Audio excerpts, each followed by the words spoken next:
नमस्कार दोस्तों, स्वागत है आपका हिंदी नॉवल स्टोरी एक्सप्लेनर में, जहां हर कहानी आपको एक नई दुनिया की झलक दिखाती है। यहां रोमांच, रोमांस और जादू से भरी कहानियां आपका इंतजार कर रही हैं। स्टोरी शुरू करने से पहले सबसे आग्रह है कि वीडियो के नीचे कमेंट सेक्शन को लेफ्ट स्वाइप करने के बाद आपको हाइप वीडियो नाम का फीचर दिखेगा। तो जल्दी से वीडियो को हाइप पॉइंट्स देकर हमारा सहयोग करें ताकि हम आपके लिए और भी नई नई कहानियां ला सकें। और हाँ, वीडियो को लाइक, शेयर और सब्सक्राइब करना बिल्कुल मत भूलिएगा। अध्याय 451। एरा ने उत्सुकता से चारों ओर देखा और दरवाजे के बाहर शांत घास के मैदान पर नजर डाली। मैं अभी भी 9वें स्तर की दाओयुआन क्षेत्र की साधक हूँ। कुनलुन पर्वतों में मैं एक अद्वितीय प्रतिभा के रूप में जानी जाती हूँ, लेकिन यहाँ तो मैं एक बच्चे जितनी भी अच्छी नहीं हूँ, है ना? बहन लुओ, क्या हम पहले भाईये को ढूंढेंगे? एरा ने पूछा। मुझे आश्चर्य है कि मेरी बहन अब कैसी है। भाईये, मीरा त्रिवेदी की भौहें तन गईं। वह सोच में पड़ गईं। पहले मैं तुम्हें भाईये के पास भेजूंगी। मुझे कहीं और जाना है। उसने महसूस किया कि कुछ उसे आकर्षित कर रहा है और उसके शरीर में रक्त शक्ति उस पर प्रतिक्रिया कर रही है। उसे लगा कि अगर वह उस स्थान पर जाएगी तो उसकी साधना का स्तर निश्चित रूप से बढ़ जाएगा। जब तक वह अधिक शक्तिशाली होती जाएगी, वह परिवार में वापस आने पर अर्जुन के लिए अधिक सहायकों की भर्ती कर सकेगी। ठीक है, चलो चलें। एरा ने मुंह बनाते हुए मीरा त्रिवेदी का हाथ पकड़ लिया और जाने के लिए तैयार हो गईं। हालांकि उसी क्षण कुछ अप्रत्याशित हुआ। पल भर में दर्जनों भयानक आभाओं ने उन्हें घेर लिया। 15 विशेषज्ञ आकाश में उड़े और उनका नेता 9वें स्तर का एक आदिम अराजकता क्षेत्र विशेषज्ञ था। वह उत्तरी क्षेत्र में लिंगहू परिवार का मुखिया था और वह लॉन्ग होनगतियन के आदेश पर यहाँ आया था। इतनी जल्दी में जाने की कोई ज़रूरत नहीं है, उन्होंने कहा और उनकी गहरी निगाहें एरा और मीरा त्रिवेदी पर टिकी रहीं। मजबूत। बहन लुओ, कितना शक्तिशाली विशेषज्ञ है। वह उड़ सकता है। फिर भी मुझे लगता है कि कुछ गड़बड़ है। एरा ने थोड़ा सा मुंह बनाया। उसे एक अशुभ एहसास हुआ। तार्किक रूप से कहें तो लिंगवू महाद्वीप में उनका किसी से कोई संबंध नहीं था, इसलिए किसी को उनसे कोई परेशानी नहीं होनी चाहिए थी।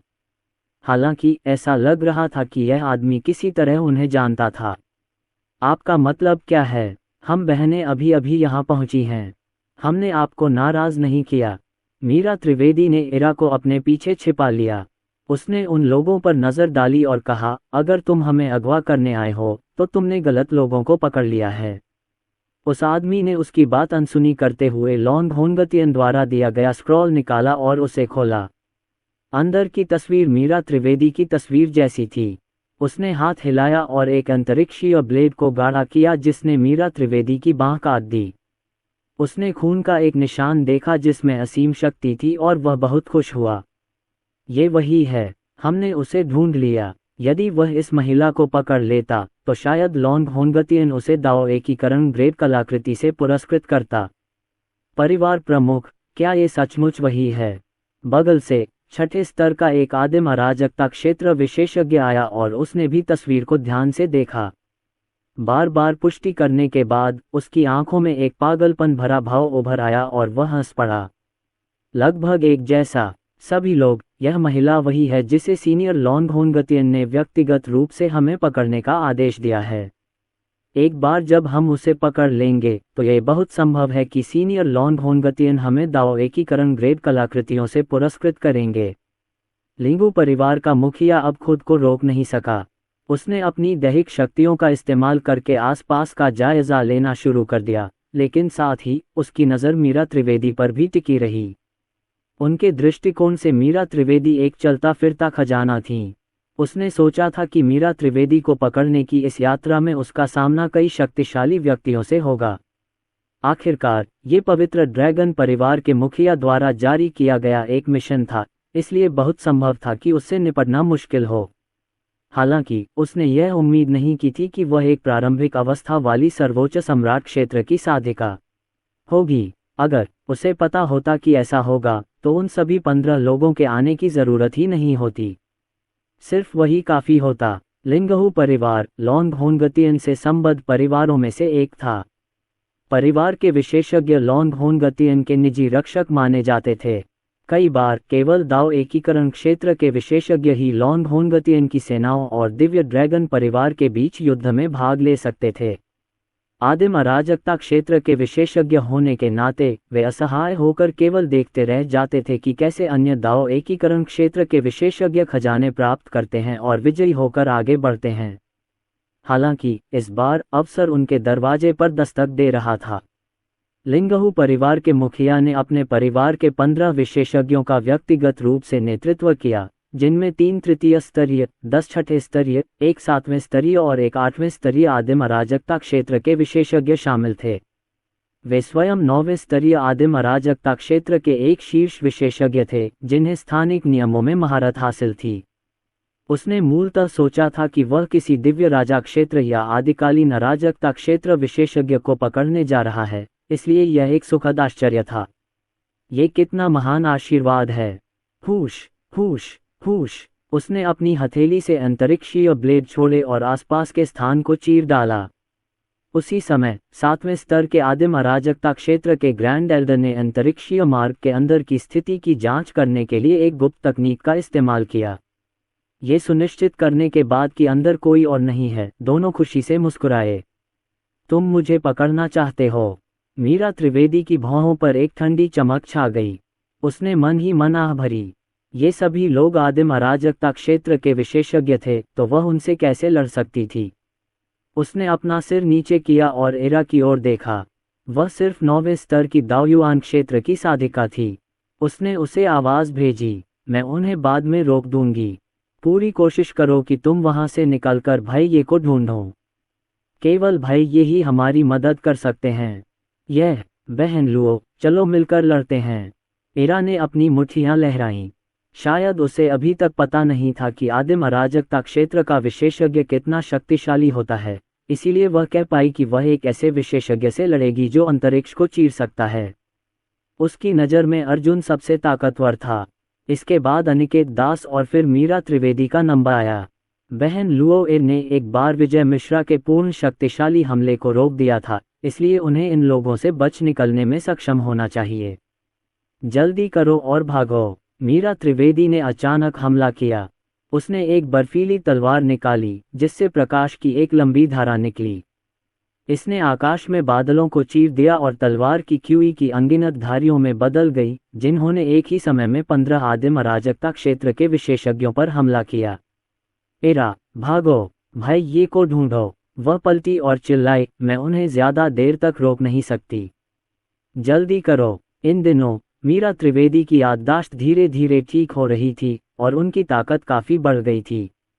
हालांकि वह अभी भी एक सर्वोच्च सम्राट क्षेत्र साधक थी, उनकी वास्तविक युद्ध शक्ति कम से कम एक प्रारंभिक अर्ध दिव्य क्षेत्र विशेषज्ञ के बराबर थी। अगर वह कुनलुन पर्वत पर होती तो उन्हें एक उच्च स्तरीय विशेषज्ञ माना जाता, लेकिन लिंगवू महाद्वीप में वह बहुत कमजोर थीं। वह अच्छी तरह जानती थी कि इन लोगों के समूह का लक्ष्य वह थी, इसलिए उसने इरा को भागने देने की पूरी कोशिश की। तुम अब भी विरोध करने की हिम्मत रखते हो? बेपरवाह, अपनी औकात समझो। लिंगू परिवार का मुखिया तिरस्कार से मुस्कुराया।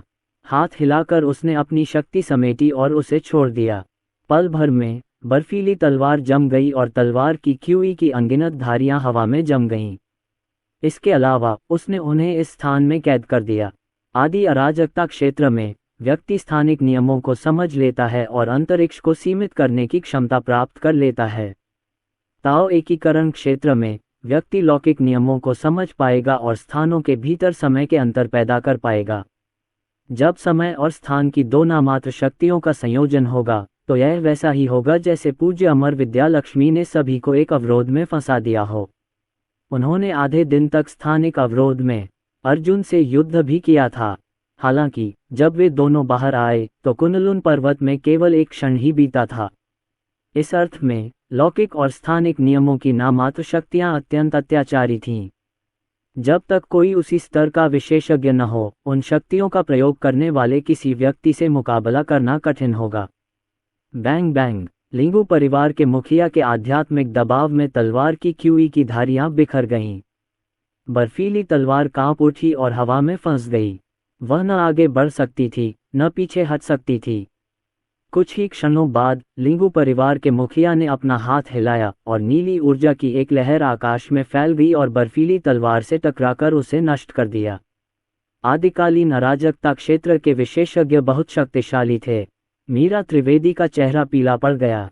उन्होंने तुरंत इरा पर अपनी हथेली से वार किया, हालांकि इतनी जोर से नहीं कि वह घायल हो, लेकिन इतनी जोर से कि वह सैकड़ों मीटर दूर जा गिरी। मैं नहीं जा सकता भाई, ये को ढूंढने की पूरी कोशिश करो, केवल वही मुझे बचा सकता है। भाई मैं आपकी मदद नहीं कर सकता। ये लोग किसी कारणवश मुझे पकड़ने आए हैं और हो सकता है कि भविष्य में वे तुम्हारे पीछे भी पड़ जाएं। फिलहाल मैं उन्हें व्यस्त रखने की कोशिश करूंगी ताकि इरा के पास आपको सूचित करने के लिए पर्याप्त समय हो। कुछ ही क्षणों बाद मीरा त्रिवेदी के शरीर से एक अग्निमय अजगर की आभा फूट पड़ी। उनका पूरा शरीर आग की लपटों में गिर गया और उनकी युद्ध शक्ति आसमान छूने लगी। उसने अपने खून से इसकी कीमत चुकाई थी। वह वास्तव में कोई साधारण व्यक्ति नहीं है।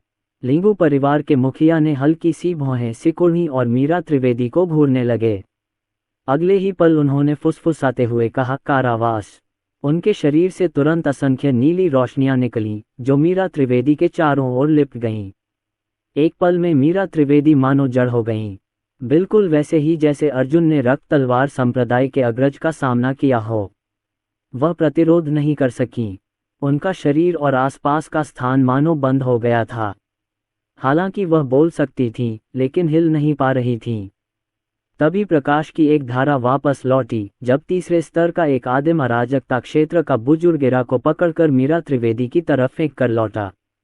उसने मुठ्ठियां भींच लीं और कहा, परिवार प्रमुख सीनियर लॉन्ग ने हमें सिर्फ बड़े वाले को पकड़ने के लिए कहा था।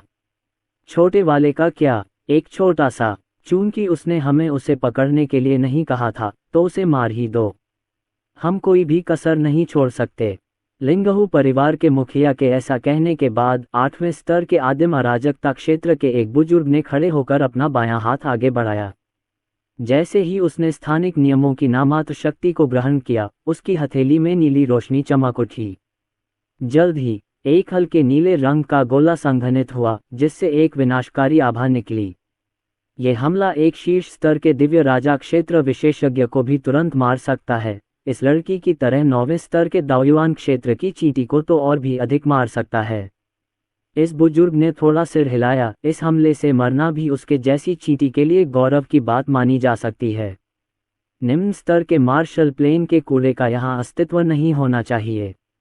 मर जाओ। जैसे ही उसने बोलना समाप्त किया, उसने प्रकाश का एक नीला गोला फेंका, जो आकाश में फैल गया और आसपास का स्थान कांप उठा। धीरे धीरे दुनिया का रंग बदल गया, हल्का नीला हो गया और ऐसा लगा जैसे सब कुछ इस शक्ति से आच्छादित हो गया हो और कोई भी बच नहीं सकता था। यह एक आदिम अराजकता क्षेत्र विशेषज्ञ की शक्ति थी। अंतरिक्ष को सील करना, चाहे कोई कितना भी मजबूत या शक्तिशाली क्यों न हो, जब तक वह आदिकालीन अराजकता क्षेत्र तक नहीं पहुंच जाता, वह इस अंतरिक्ष में फंस जाएगा। अपना निर्णय स्वीकार करें। नहीं। इरा खड़ी हो गई, उसकी मुट्ठियां उसके कपड़ों को कसकर जकड़ रही थीं। उसने गुस्से से बुजुर्ग को घूरा और गुस्से से गालियां दी। साले, तू इतना ताकतवर है, फिर भी मुझे धमकाने की हिम्मत कर रहा है। बेशर्म बुढ़ा। फूश फूश फूश। प्रकाश की नीली गेंद धीरे धीरे इरा के पास पहुंची। इसने उसे मारा भी नहीं था, लेकिन इसके चारों ओर मौजूद शक्तियों के निशानों ने पहले ही उस पर हमला कर दिया था। उसके शरीर पर घाव कर दिए थे, जब तक कि वह खून से लथपथ नहीं हो गई थी। क्या वह यहीं मरने वाली थी? नहीं। मीरा त्रिवेदी ने बेतहाशा संघर्ष किया। इरा ईशा की बहन थी। वह मर नहीं सकती थी। उसने स्थानिक कारावास को तोड़ने के लिए अपने शरीर के समस्त रक्तसार और ऊर्जा का उपयोग करने की पूरी कोशिश की, लेकिन कोई फायदा नहीं हुआ। हालांकि इस समय उसके शरीर से अग्निमय ड्रैगन आभा फिर से प्रज्वलित हो गई। फूश फूश फूश। लाल रंग की रोशनी की धारियां चमक उठीं, मानो एक बेजोड़ शक्ति ने आकाश और पृथ्वी को भेद दिया हो। एक पवित्र अजगर का प्रेत धीरे धीरे प्रकट हुआ और उस विशाल अजगर के पंजे से वह बंद जगह चकनाचूर हो गई। तभी अजगर का प्रेत मीरा त्रिवेदी के पीछे मडराता हुआ आया, जिसका पूरा शरीर आग की अंतहीन लपटों से जल रहा था। प्रेत दहाड़ा और 1 लाख मील के दायरे में रहने वाले सभी राक्षसी जानवर और राक्षसी जानवर उसे श्रद्धांजलि देने के लिए जमीन पर दौड़ पड़े। यह उसके वंश का जागरण था। मीरा त्रिवेदी का वंश पवित्र ड्रैगन परिवार से था और यह उस परिवार का सबसे शुद्ध वंश था। यहाँ तक कि उनमें एक अर्धचरणीय महान शून्य क्षेत्र विशेषज्ञ का भी आधा वंश था। दिव्य शक्ति से उन्होंने तुरंत ही सभी स्थानिक बाधाओं को तोड़ दिया। क्या ये कैसे संभव है? 3000 मीटर का रक्त रेखा प्रेत। हमला करने वाला बुजुर्ग बहुत हैरान हुआ। उसने अपने सामने उस अप्राप्य पवित्र ड्रैगन प्रेत को घूरा और उसके दिल में डर भर गया। लिंगू परिवार के मुखिया के चेहरे पर 3000 मीटर ऊंचे पवित्र ड्रैगन प्रेत को देखते ही जबरदस्त बदलाव आ गया। उसने देखा कि उस प्रेत के शरीर पर ड्रैगन के जैसे शल्क भी थे और उसका विशाल शरीर आसपास के पहाड़ों जितना ऊंचा था। पल भर में उसे समझ आ गया कि उसे ही ऐसा क्यों करना पड़ा। यह महिला पवित्र ड्रैगन परिवार से थी। यहाँ तक कि अगर वह केवल एक सर्वोच्च सम्राट क्षेत्र साधक थी तो वह एक दिव्य राजा क्षेत्र विशेषज्ञ को हराने में सक्षम होगी। लिंगवू महाद्वीप में जब दूसरे लोगों की वंशावली सक्रिय होती थी तो उनके प्रेत केवल 30 से 50 फीट ऊंचे होते थे। 7वीं श्रेणी की वंशावली के प्रेत केवल 80 फीट ऊंचे होते थे और 5वीं श्रेणी की वंशावली के प्रेत केवल 100 फीट ऊंचे होते थे। हालांकि जब मीरा त्रिवेदी की वंशावली सक्रिय हुई तो उनका प्रेत वास्तव में 10,000 फीट ऊंचा था। पवित्र ड्रैगन वंश दिव्य ड्रैगन वंश के समान स्तर पर था तथा पौराणिक ड्रैगन भगवान वंश के बाद दूसरे स्थान पर था। ये 10,000 फुट ऊंचा प्रेत अतुलनीय रूप से भव्य था, मानो यह एक सच्चा पवित्र ड्रैगन हो। अजगर की दबंग आंखों में अनंत ज्वालाएं और पवित्र अग्नि थी। उसके मुंह में अजगर के दांत सैकड़ों फुट लंबे थे। उसकी हल्की सी सांस भी अनंत तूफान पैदा कर देती थी। इसके रक्त लाल ड्रैगन शल्क और विशाल शरीर ने इसे एक पूर्ण युद्ध मशीन बना दिया। इसकी लंबी ड्रैगन पूंछ एक चलती हुई स्टील की दीवार की तरह थी। क्या ये हो सकता है कि यह प्रेत पवित्र ड्रैगन परिवार स्वर्गीय संत युद्ध ड्रैगन का पूर्वज था? परिवार के मुखिया, वह पवित्र ड्रैगन परिवार की प्रत्यक्ष वंशज है। हम बड़ी मुसीबत में हैं, 8वें स्तर के आदिम अराजकता क्षेत्र के ग्रैंड एल्डर ने कहा। 17वें परिवार के मुखिया लॉन्ग चेंगटियन ने एक बार अपने वंश को सक्रिय किया और एक प्रेत को प्रकट किया और अंततः उसने अविश्वसनीय दिव्य शक्ति का प्रदर्शन किया। लिंगू परिवार का मुखिया कुछ नहीं बोला, लेकिन उसे पसीना आ रहा था। उसने पवित्र ड्रैगन प्रेत की ओर देखा और अपनी लार निगल ली। यदि ये लड़की बड़ी हो गई तो लिंगवू महाद्वीप का पूरा समुदाय उसका आदर करेगा और उसकी पूजा करेगा। उसके जैसे छोटे परिवार के व्यक्ति की तो बात ही छोड़ दीजिए। इस समय उसके मन में अनगिनत विचार उमड़ पड़े। क्या मैं सचमुच ऐसे अस्तित्व के खिलाफ कार्रवाई करने जा रहा हूँ? मुझे ही यह काम क्यों सौंपा गया? सीनियर लॉन्ग ने किसी दाव एकीकरण क्षेत्र के विशेषज्ञ से क्यों नहीं पूछा? क्या ऐसा इसलिए हुआ क्योंकि वे बहुत व्यस्त थे, या इसलिए कि सीनियर लॉन्ग को डर था कि दूसरों को पता चल जाएगा कि उन्होंने पवित्र ड्रैगन परिवार के प्रत्यक्ष वंशज को मार डाला है? क्या इसीलिए उन्होंने हमें ये काम सौंपा था? अगर हम कामयाब हो गए तो कोई दिक्कत नहीं होगी, लेकिन अगर हम मर भी गए तो भी कोई ध्यान नहीं देगा। लिंगवू महाद्वीप में जो लोग दाव एकीकरण क्षेत्र तक नहीं पहुंचे थे उन्हें वास्तव में मजबूत नहीं माना जाता था और उनके जैसे आदिम अराजकता क्षेत्र के विशेषज्ञ मूल रूप से प्रमुख ताकतों द्वारा किसी का ध्यान आकर्षित किए बिना घूम सकते थे। वाह, प्रकाश की वह नीली गेंद जिसे बुजुर्ग ने छोड़ा था अभी भी घूम रही थी, यद्यपि बहुत धीमी गति से। सब लोग इसे लगभग भूल ही गए थे, लेकिन जब यह मीरा त्रिवेदी और इरा के सामने पहुंचा तो एक अतुलनीय शक्तिशाली आकाशीय शक्ति के साथ प्रस्फुटित हुआ। जाओ भाई, ये को ढूंढो, मैं उन्हें तुम्हारे लिए ब्लॉक कर दूंगा। मीरा त्रिवेदी इरा के सामने खड़ी हो गईं और अपने हाथों से एक मुहर बना ली। उनके पीछे पवित्र ड्रैगन के प्रेत ने अपने 2 रक्त लाल पंजे घुमाए और उसी समय प्रकाश के नीले गोले पर हमला कर दिया। एक जोरदार विस्फोट हुआ और चकाचौंध कर देने वाली रोशनी आसमान में फैल गई। पुची, प्रकाश की नीली गेंद के पूरी तरह नष्ट हो जाने से खून बिखर गया। मीरा त्रिवेदी दर्जनों कदम पीछे हट गईं, उनका चेहरा पीला पड़ गया। हालांकि उन्होंने अपनी वंशावली सक्रिय कर ली थी, वे केवल एक सर्वोच्च सम्राट क्षेत्र साधक थीं, और यह एक चमत्कार ही था कि उस हमले में उनकी मृत्यु नहीं हुई। वह अपने सामने खड़े लोगों को घूरती रही और सोचती रही। हालांकि उसने अपनी वंशावली सक्रिय कर दी थी, फिर भी वह शायद बच नहीं पाएगी। इसलिए सबसे अच्छा काम जो वह कर सकती थी वह था इरा को भागने में मदद करना। उसने बुरी तरह घायल इरा को पकड़ा और अपनी रक्त शक्ति की कुछ धाराएं इरा के शरीर में डाल दीं। जाओ भाई, ये को ढूंढो और उसे बताओ कि क्या कोई अनजान लोग उसे ढूंढ रहे हैं और उसे उनसे बचने की पूरी कोशिश करनी चाहिए। सिस्टर लुओ, इससे पहले कि इरा अपनी बात पूरी कर पाती, उसे हजारों मीटर दूर भेज दिया गया। इसके बाद मीरा त्रिवेदी ने लिंगू परिवार के आदिम अराजकता विशेषज्ञों का सामना किया। क्या तुम्हें चोट लगी है? क्या इसका कारण यह है कि उसकी साधना का स्तर कम है? लिंगू परिवार का मुखिया होश में आया। उसने मीरा त्रिवेदी को ध्यान से देखा और हिसाब लगाया। उसने बड़े बुजुर्ग के अंतरिक्षीय हमले को तो रोक दिया, लेकिन वह घायल हो गई। जाहिर है उसका वंशक्रम बहुत मजबूत है, लेकिन वह बहुत कमजोर है। हम उसे पकड़ सकते हैं। यद्यपि यह महिला पवित्र ड्रैगन परिवार की प्रत्यक्ष वंशज थी, लेकिन वह एक निम्न स्तरीय मार्शल प्लेन से आई थी। उसकी साधना का स्तर ऊंचा नहीं है और उसकी शक्ति सीमित है। अगर वह अपनी रक्त शक्ति को सक्रिय करके उस प्रेत को मूर्त रूप भी दे दे, तो भी वह प्रारंभिक या मध्य चरण के आदिम अराजकता क्षेत्र विशेषज्ञ के बराबर ही होगी। अपनी शक्ति से मैं उसे परास्त कर सकता हूँ। उसके चेहरे पर एक क्रूर भाव उभर आया। 3 आंतरिक संप्रदाय के बुजुर्ग आसपास के स्थान को सील कर देंगे ताकि कोई भी करीब न आ सके। हाँ, परिवार के मुखिया। तीसरे स्तर के आदिम अराजकता क्षेत्र के आंतरिक संप्रदाय के 3 बुजुर्ग उड़कर मीरा त्रिवेदी को घेर लिया। उन्होंने एक भयानक कारावास संरचना स्थापित की जो स्थानिक नियमों की नामात्र शक्तियों से संचालित थी। एक दूसरे से जुड़ी हुई जंजीरों ने आसपास के स्थान को सील कर दिया था। फिर एक सफेद वस्त्रधारी बुजुर्ग ने हिचकिचाते हुए पूछा, परिवार के मुखिया, क्या हम सचमुच उससे लड़ने जा रहे हैं? वह पवित्र ड्रैगन परिवार की सीधी वंशज है। उसी समय 6ठे स्तर के आदिम अराजकता क्षेत्र के अन्य 3 बुजुर्ग पहले ही युद्ध शुरू कर चुके थे।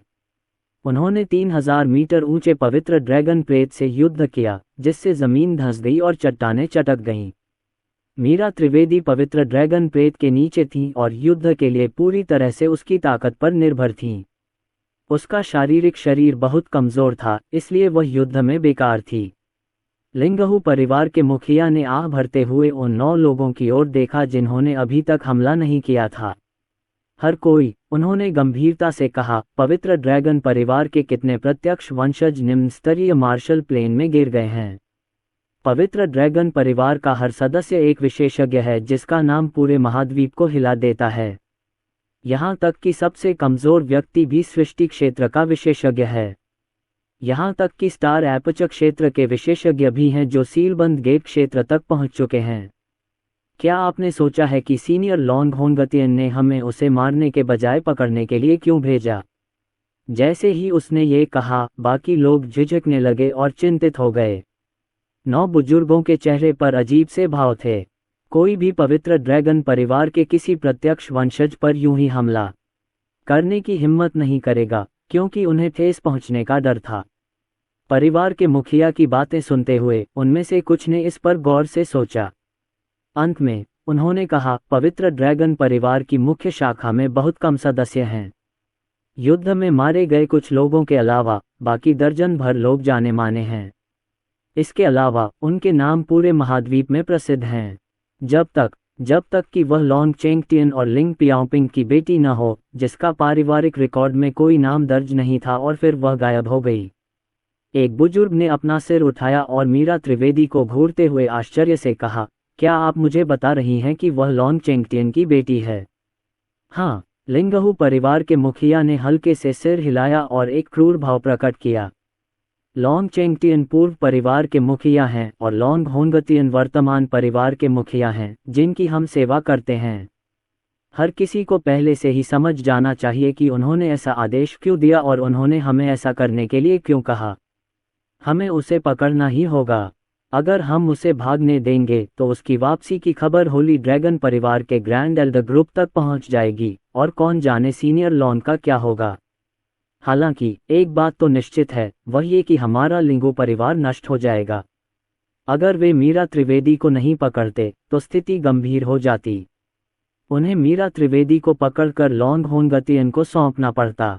बचने का यही एकमात्र रास्ता था। समझ गया परिवार के मुखिया, चलो हमला करते हैं। तुरंत ही 5 मध्य अवस्था वाले आदिम अराजकता क्षेत्र के बुजुर्ग बाहर आए और पवित्र ड्रैगन प्रेत से लड़े।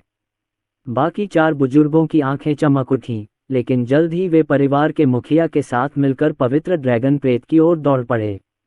प्रेत चाहे कितना भी शक्तिशाली क्यों न हो, उन्हें लड़ना ही था। मीरा त्रिवेदी को पकड़ना ही एकमात्र विकल्प था। Bang bang, boom boom boom, अनगिनत धमाके हुए, धूल और मलबा हर जगह उड़ गया। पवित्र ड्रैगन के प्रेत ने एक के बाद एक कई बुजुर्गों को परास्त करके जमीन में दरारें डाल दी और पहाड़ चकनाचूर हो गए।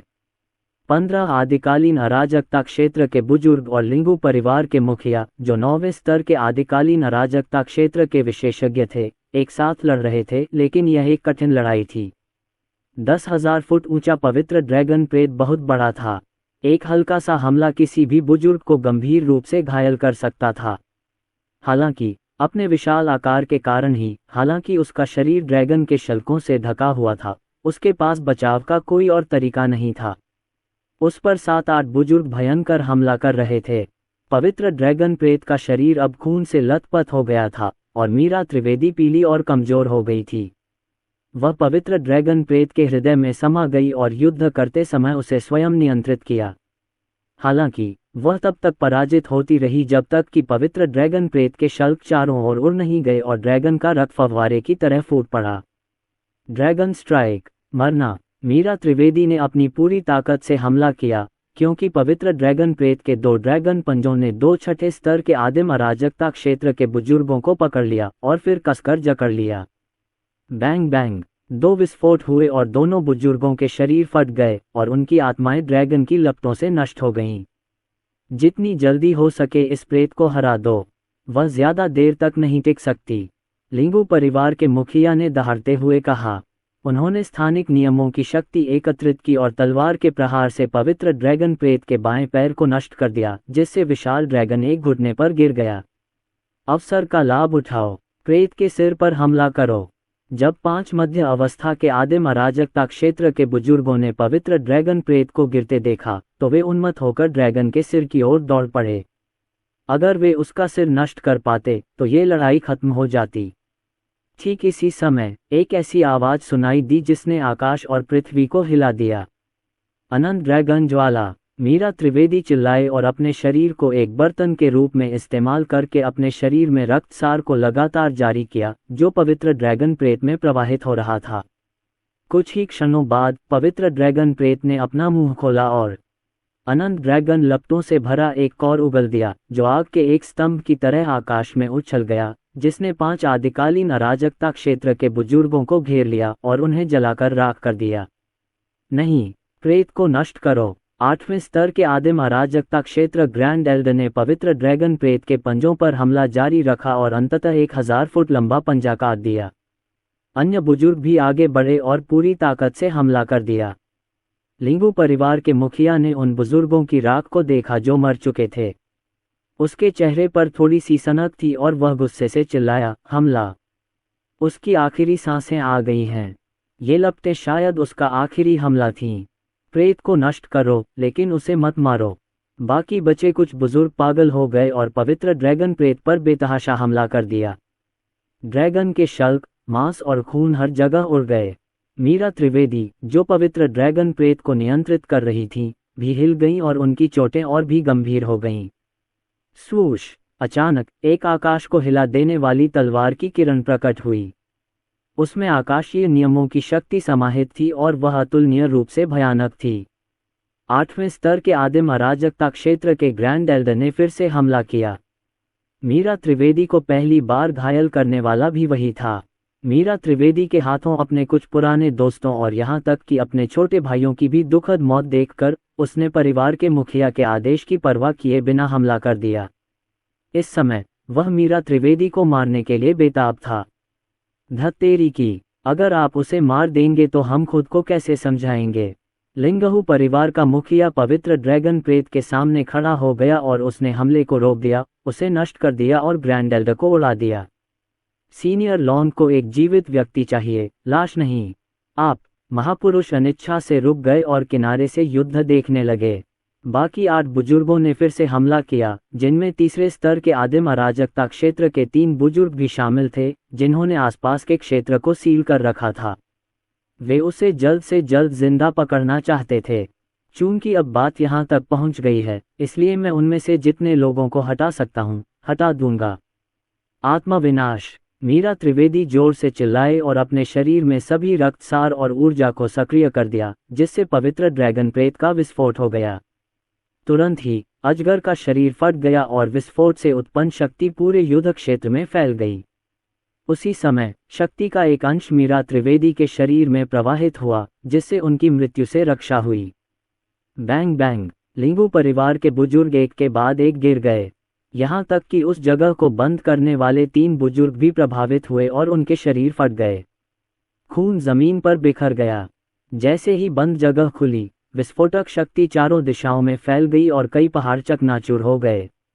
पुची, कितनी दुष्ट औरत है। लिंगू परिवार के मुखिया को खून की उल्टी हुई। उसकी छाती में एक कटोरे के आकार का छेद हो गया था। शुक्र है कि वह विस्फोट के केंद्र में नहीं था, वरना उसकी मौत हो जाती। जब उसने पलट कर देखा तो लिंगू परिवार के केवल कुछ ही बुजुर्ग बचे थे। 2 महापुरुष बच गए थे, साथ ही 2 छठे स्तर के आदिम अराजकता क्षेत्र के विशेषज्ञ भी। बाकी सभी बुजुर्ग मर चुके थे।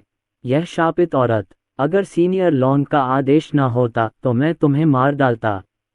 लिंगू परिवार के मुखिया ने अपनी छाती पकड़ ली और अपनी चोटों को ठीक करने के लिए आदिम अराजकता श्रेणी की गोलियां खाने लगे। उन्हें दूसरे बुजुर्गों पर ध्यान देने का भी समय नहीं मिला। इस युद्ध में भाग लेने वाले 16 आदिकालीन अराजकता क्षेत्र विशेषज्ञों में से केवल 5 ही बचे थे, जिनमें से 2 मृत्यु के कगार पर थे। पवित्र ड्रैगन परिवार वास्तव में एक उच्च स्तरीय परिवार होने के अपने दर्जे के योग्य था। भले ही इस प्रत्यक्ष वंशज का साधना स्तर कम था, फिर भी उसे कम नहीं आंका जा सकता था। सबसे महत्वपूर्ण बात यह है कि यह महिला वास्तव में पागल थी। उसने अपनी साधना की कीमत पर अपना रक्तसार और रक्त शक्ति जला दी। क्या वह मरना चाहती थी? क्या वह खेती जारी नहीं रखना चाहती थी? Bang bang. मरते हुए 2 बुजुर्गों ने दम तोड़ दिया और उनके शरीर फट गए। अब सिर्फ 3 ही बचे थे। प्लॉप। एक आकृति लुढ़क कर जमीन पर आ गिरी। वह मीरा त्रिवेदी थीं। इस समय उसके कपड़े फटे हुए थे और उसकी अमर कलाकृति चकनाचूर हो चुकी थी। हालांकि वह मरी नहीं थी, लेकिन वह गंभीर रूप से घायल भी थी। संभावना थी कि उसके लिए अपने वंश को फिर से सक्रिय करना जल्द ही मुश्किल होगा। अगर वह उन्हें जितना हो सके उतना देर से जाने देना न चाहती होती ताकि इरा निकल सके, तो मीरा त्रिवेदी उस बंद जगह को तोड़कर भाग निकलने में कामयाब हो सकती थी। हालांकि अब ऐसा नहीं हो सका, क्योंकि उसकी चोटें बहुत गंभीर थीं। अंततः वह बहुत कमज़ोर हो गई थी और इन लोगों का विरोध करने के लिए केवल हताश उपायों का ही सहारा ले सकती थी। लानत है औरत। 7वें स्तर के आदिम अराजकता क्षेत्र के ग्रैंड एल्डर ने मीरा त्रिवेदी को पकड़ लिया और उसे फाड़ने ही वाला था। उसी समय वह चिल्लाया, तुमने मेरे कितने भाइयों को मार डाला। हालांकि चूंकि सीनियर लॉन्ग तुम्हें जिंदा चाहता है, इसलिए मैं तुम्हें नहीं मारूंगा, लेकिन इससे मैं तुम्हें यातना देना बंद नहीं करूंगा। वाह! एक अंतरिक्षीय तलवार हवा में उड़ी और इस महान बुजुर्ग पर टूट पड़ी। एक धमाके के साथ उस महान बुजुर्ग का शरीर फट गया और उसकी आत्मा नष्ट हो गई। जिसने हमला किया वह लिंगू परिवार का मुखिया था। उसने बचे हुए दूसरे व्यक्ति को ठंडी नजरों से देखा और कहा, उसे मत छुओ। सीनियर लॉन्ग एक जीवित व्यक्ति चाहता है, लेकिन एक संपूर्ण व्यक्ति भी। बहुत संभव है कि सीनियर लॉन्ग उसका यिन सार ग्रहण करके अपनी शक्ति बढ़ाने के लिए उसे बलि के रूप में इस्तेमाल करना चाहता हो, इसलिए उसके बारे में कोई भी गलत विचार मत पालिए। समझ गया। बड़े बुजुर्ग आगे बढ़े और मीरा त्रिवेदी की ओर देखा। परिवार का मुखिया लिंगू जियान अभी मौत को दावत दे रहा था। अगर उसने जरा भी ध्यान से सोचा होता तो उसे पता चल जाता कि अगर इस लड़की को कुछ हो गया तो हमारा परिवार खत्म हो जाएगा। अच्छा। लिंगू परिवार के मुखिया ने सिर हिलाया और फिर एक लंबा चोगा निकालकर मीरा त्रिवेदी पर फेंक दिया। अगर मैं तुम्हें पकड़ लूं और तुम्हारे बदले में एक दाओ एकीकरण स्तर की कलाकृति ले लूं तो हम अपने नुकसान की भरपाई कर पाएंगे। दाओ एकीकरण स्तर की कलाकृति के साथ वह दाओ एकीकरण क्षेत्र में आगे बढ़ सकेगा। एक दाओ एकीकरण क्षेत्र विशेषज्ञ 20 से 30 आदिम अराजकता क्षेत्र विशेषज्ञों को हरा सकता है। इस अर्थ में मीरा त्रिवेदी को जीवित पकड़ना और 13 आदिम अराजकता विशेषज्ञों को खोना सार्थक था। वेंग अमर कलाकृति का वस्त्र चमक उठा और स्वतः ही मीरा त्रिवेदी के शरीर को ढंक लिया। उसी समय कई जंजीरें फूट पड़ीं और उनकी जीवन शक्ति और आत्मशक्ति को जकड़ लिया। चल दर फिर उसने एक पिंजरा निकाला और मीरा त्रिवेदी को उसके अंदर डाल दिया। वह एक ऐसी कलाकृति थी जिसके अंदर जिंदा लोग रखे जा सकते थे। उसके बाद वह और अन्य बड़े बुजुर्ग उड़ गए। उसी समय दूर एक पहाड़ पर एरा ने आकाश में 2 आकृतियों को घूरा, क्योंकि उसने अभी अभी विस्फोट की आवाज़ सुनी थी। उसने मीरा त्रिवेदी के क्षीण होते आभामंडल को भी महसूस किया और तुरंत समझ गई कि क्या हो रहा है। बहन लुओ, चिंता मत करो, मैं भाई ये को ढूंढ लूंगा और उसे तुम्हें बचाने के लिए ले जाऊंगा। मेरा इंतजार करो, मैं भाई ये को जल्द ही ढूंढ लूंगा। फिर उसने मीरा त्रिवेदी द्वारा अपने शरीर में छोड़ी गई शक्ति का उपयोग करके अपने साधना स्तर को सर्वोच्च सम्राट क्षेत्र के प्रथम स्तर तक बढ़ाया और ब्रह्मांड की भूमि की ओर दौड़ पड़ी। ये सफ़र 2 लाख किलोमीटर से भी ज्यादा लंबा था और रास्ते में कई संप्रदाय और अनगिनत राक्षसी जानवर थे। ये बेहद खतरनाक था, लेकिन एरा ने चाहे जो भी खतरा हो जीत हासिल करने की ठान ली थी। मीरा त्रिवेदी की किस्मत उसके हाथ में थी। एरा के पास अर्जुन से संपर्क करने के लिए कोई संचार टोकन नहीं था, इसलिए उसे यह कठिन यात्रा करनी पड़ी। इसके अलावा वह यहाँ हवाई जहाज से नहीं आ सकती थी और खतरे के डर से किसी से संपर्क करने की हिम्मत नहीं जुटा पा रही थी। उसने अर्जुन को ढूंढने के लिए 2,50,000 किलोमीटर का सफ़र सावधानी से तय किया। उसने देखा कि हर व्यक्ति उससे अधिक शक्तिशाली था, इसलिए ये तुरंत स्पष्ट हो गया कि अर्जुन को खोजने की उसकी यात्रा कितनी खतरनाक और कठिन होगी। ब्रह्मांड की भूमि, असंख्य पर्वत घाटी में म्यू फैंग और अरुण एरेना वन में लड़ रहे थे। स्वाभाविक रूप से अर्जुन को यह नहीं पता था कि एरा और मीरा त्रिवेदी लिंगवू महाद्वीप पर आ गई हैं।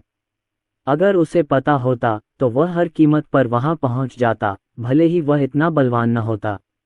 इस समय किसी को भी उम्मीद नहीं थी कि 9वें स्तर का सर्वोच्च सम्राट क्षेत्र और 9वें स्तर का अर्ध दिव्य क्षेत्र विशेषज्ञ गतिरोध में होंगे। उनके आसपास मौजूद लाखों लोगों ने प्रशंसा से आह भरी। अरुण सचमुच बहुत ताकतवर था। वह सचमुच एक राक्षस था और उसे किसी भी प्रकार की कोई असुविधा नहीं थी। यदि अरुण अर्ध दिव्य क्षेत्र के 9वें स्तर पर पहुंच गया तो क्या वह म्यू फैंग को आसानी से नहीं मार पाएगा? हालांकि अरुण प्रतियोगिता में आने में बहुत जल्दबाजी कर रहा था और उसने म्यू फैंग और जिंदाओ संप्रदाय को भी नाराज कर दिया।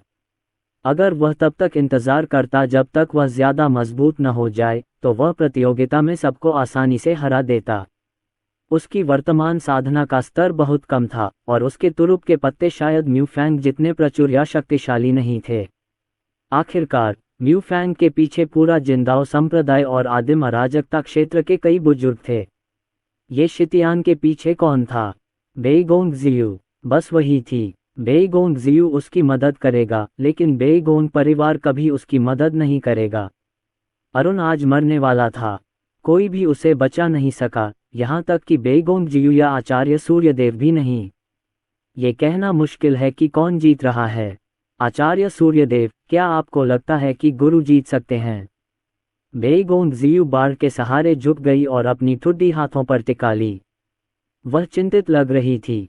मास्टर और म्यू फैंग ने अपने तुरुप के पत्ते इस्तेमाल नहीं किए हैं, लेकिन म्यू फैंग के पास भी एक आदिम अराजकता स्तर की कलाकृति है। एक बार ऐसा हो गया तो मास्टर हार सकते हैं। अगर ऐसा होता है तो तुम्हें उसे बचाना होगा। अंकल झेंग ने उड़ते हुए सारस महल और जिंदाओ संप्रदाय के बुजुर्गों की ओर देखा। उन्होंने आह भरी और कहा, ये शितियान की वर्तमान दुर्दशा भी हमारी ही वजह से है। अगर मैं और गहराई से जांच करता तो पूरा जिंदाओ संप्रदाय उससे नफरत नहीं करता। इसके अलावा उसने वान पेंग को मार डाला, इसलिए फ्लाइंग क्रेन पैलेस भी उसे मरवाना चाहता है। यदि म्यू फैंग उसे मारने में विफल रहता है तो म्यू सुयुआन और चेन तियान शायद उसे मारने की कोशिश करेंगे। मुझे विश्वास है कि मैं उन्हें अस्थायी रूप से दबा सकता हूँ। सौभाग्य से उसने भिक्षु नियान शिंग या कून बाई को नहीं मारा। अंकल झेंग के दृष्टिकोण से अरुण पहले ही वह क्षण खो चुका था जब उसने नौजीवन वाले दिव्य दानव प्रेत को स्वीकार नहीं किया था जो युवा महिला ने उसे दिया था। अर्जुन के तुरुप के पत्ते ने उसे और अधिक शक्तिशाली बना दिया, लेकिन ये केवल उस सीमा तक ही संभव था जहां वह 5वें स्तर के दिव्य राजा क्षेत्र विशेषज्ञ से बच निकलने में सफल रहा। हालांकि म्यूफैंग नफरत से भरा हुआ था और बदला लेना चाहता था। अगर म्यूफैंग ने म्यू सुयुआन द्वारा दी गई आदिम अराजकता स्तर की कलाकृति का इस्तेमाल किया तो अरुण निश्चित रूप से हार जाएगा। अधिक से अधिक वे केवल अर्जुन की जान बचा सकते थे। म्यूफैंग, खेलना बंद करो, ये शितियान को मार डालो। म्यू सुयुआन जज की कुर्सी पर बैठा था, उसकी आंखें बेरहमी से चमक रही थीं जब उसने म्यूफैंग को ये शितियान को मारने के लिए उकसाया। अरुण के साथ हुई इस घटना ने जिंदाओ संप्रदाय को अपमानित किया था और इसे केवल खून से ही धोया जा सकता था। म्यूफैंग और अरुण मंच पर 10 मिनट से ज्यादा समय से लड़ रहे थे और फिर भी वे बराबरी पर थे, जिससे अपमान और बढ़ गया। अगर ऐसा ही चलता रहा तो जिंदाओ संप्रदाय के विशेषज्ञों को मजाक की नज़र से देखा जाएगा। हाँ बड़े, ये शितियान, मैंने सोचा था कि मैं तुम्हें अपने हाथों से मार सकता हूँ, लेकिन ऐसा लगता है कि मुझे अपने आदिम अराजकता ग्रेड हथियार का उपयोग करना होगा। म्यूफैंग ने व्यंग्यात्मक लहजे में एक मुक्का मारा जिससे अरुण बैग कुछ देर के लिए मजबूर हो गया। फिर उसने एक बर्फीले नीले रंग का कृपाण निकाला जिस पर प्राचीन रून और आकृतियां उकेरी गई थीं और जिससे अंतरिक्षीय नियमों की शक्ति झलक रही थी। मरने के लिए तैयार हो जाओ। उसने अपनी कृपाण अरुण की ओर तान दी और मुस्कुराया। अपने आप को दोष मत दो कि तुम्हारे पास एक ही स्तर का हथियार नहीं है। यही तुम्हारे और मेरे बीच की हैसियत का फर्क है। मैं जिंदाओ संप्रदाय का सबसे बड़ा शिष्य हूँ और मेरे पिता संप्रदाय के गुरु हैं। इसकी तुलना में आप तो एक निम्न स्तरीय सैन्य क्षेत्र से भी कमतर हैं। तुम मेरे संप्रदाय के शिष्यों के जूते उठाने के भी लायक नहीं हो। आज मेरे हाथों मरना अपना सम्मान समझो। म्यूफैंग ने अपना बर्फीला नीला ब्लेड लहराया और स्थानिक नियमों की शक्ति प्रकट हुई। एक हल्के से झटके से 10 फुट लंबी कृपाण किरण फूट पड़ी, जो फिर प्रकाश की छोटी किरणों में विभाजित हो गई, जिसमें स्थानिक नामात्र शक्ति थी और उसने ये शितियान को कैद कर लिया। इस कृपाण की सबसे मजबूत क्षमता विरोधियों को कैद करने और नियंत्रित करने की क्षमता थी और यह 5वीं श्रेणी की आदिम अराजकता श्रेणी की कलाकृति थी। अतीत में म्यू सुयुआन ने एक बार इस कृपाण के साथ 5वें स्तर के आदिम अराजकता क्षेत्र विशेषज्ञ को कैद कर लिया था और उसे मौके पर ही मार डाला था। देखो, म्यूफैंग एक आदिम अराजकता ग्रेड कलाकृति का उपयोग कर रहा है। अरुणिस मरने वाला है। वह निश्चित रूप से मर चुका है। कई दर्शक आहें भरने से खुद को नहीं रोक पाए। अरुण भी एक प्रतिभाशाली खिलाड़ी थे, हालांकि उन्होंने जल्दबाजी में अपनी क्षमता से ज्यादा दांव लगा लिया था। इसके अलावा वह एक निम्न स्तरीय मार्शल प्लेन से था, इसलिए उसके पास कोई समर्थन नहीं था। उसके पास कोई आदिम अराजकता स्तर की कलाकृति भी नहीं थी, वरना आज की लड़ाई कहीं ज्यादा रोमांचक होती। म्यूफैंग अलग था। वह एक विशेषज्ञ थे जिनके पास रुतबा और समर्थन था, और वह ऐसे व्यक्ति नहीं थे जिन्हें अरुण उकसा सकें। फुफ फुफ, मानो किसी स्वर्गीय कृपाण का अवतरण हुआ हो। उसकी अजेय शक्ति अतुलनीय रूप से प्रचंड थी। अर्जुन फंस गया था, लेकिन उसने अपनी पूरी जीवन शक्ति लगाकर उस स्थानिक बंधन से बाहर निकलने की कोशिश की। हालांकि उसे एक झटका लगा और उसके मुंह से खून निकल आया। उसने चारों ओर देखा और पाया कि अखाड़ा वास्तव में स्थानिक नियमों द्वारा बंद था। अगर वह अपने शरीर को बांधने वाली बाधाओं से मुक्त भी हो जाता तो उसके पास छिपने की कोई जगह नहीं होती और वह केवल सीधे युद्ध ही कर सकता था। छोड़ो भी, अगर मैं सीधे लड़ूं तो क्या होगा? मैं देखना चाहता हूं कि प्राइमोडियल कैस ग्रेड हथियार कितना शक्तिशाली होता है। निर्वाण, वध, अमर तलवार। अर्जुन ने गर्जना की और उसके पीछे 3 महान दाव प्रकट हुए। उनमें से प्रत्येक पहले से ही एक महान दाव में विकसित हो चुका था और अधिक शक्तिशाली और ठोस हो गया था।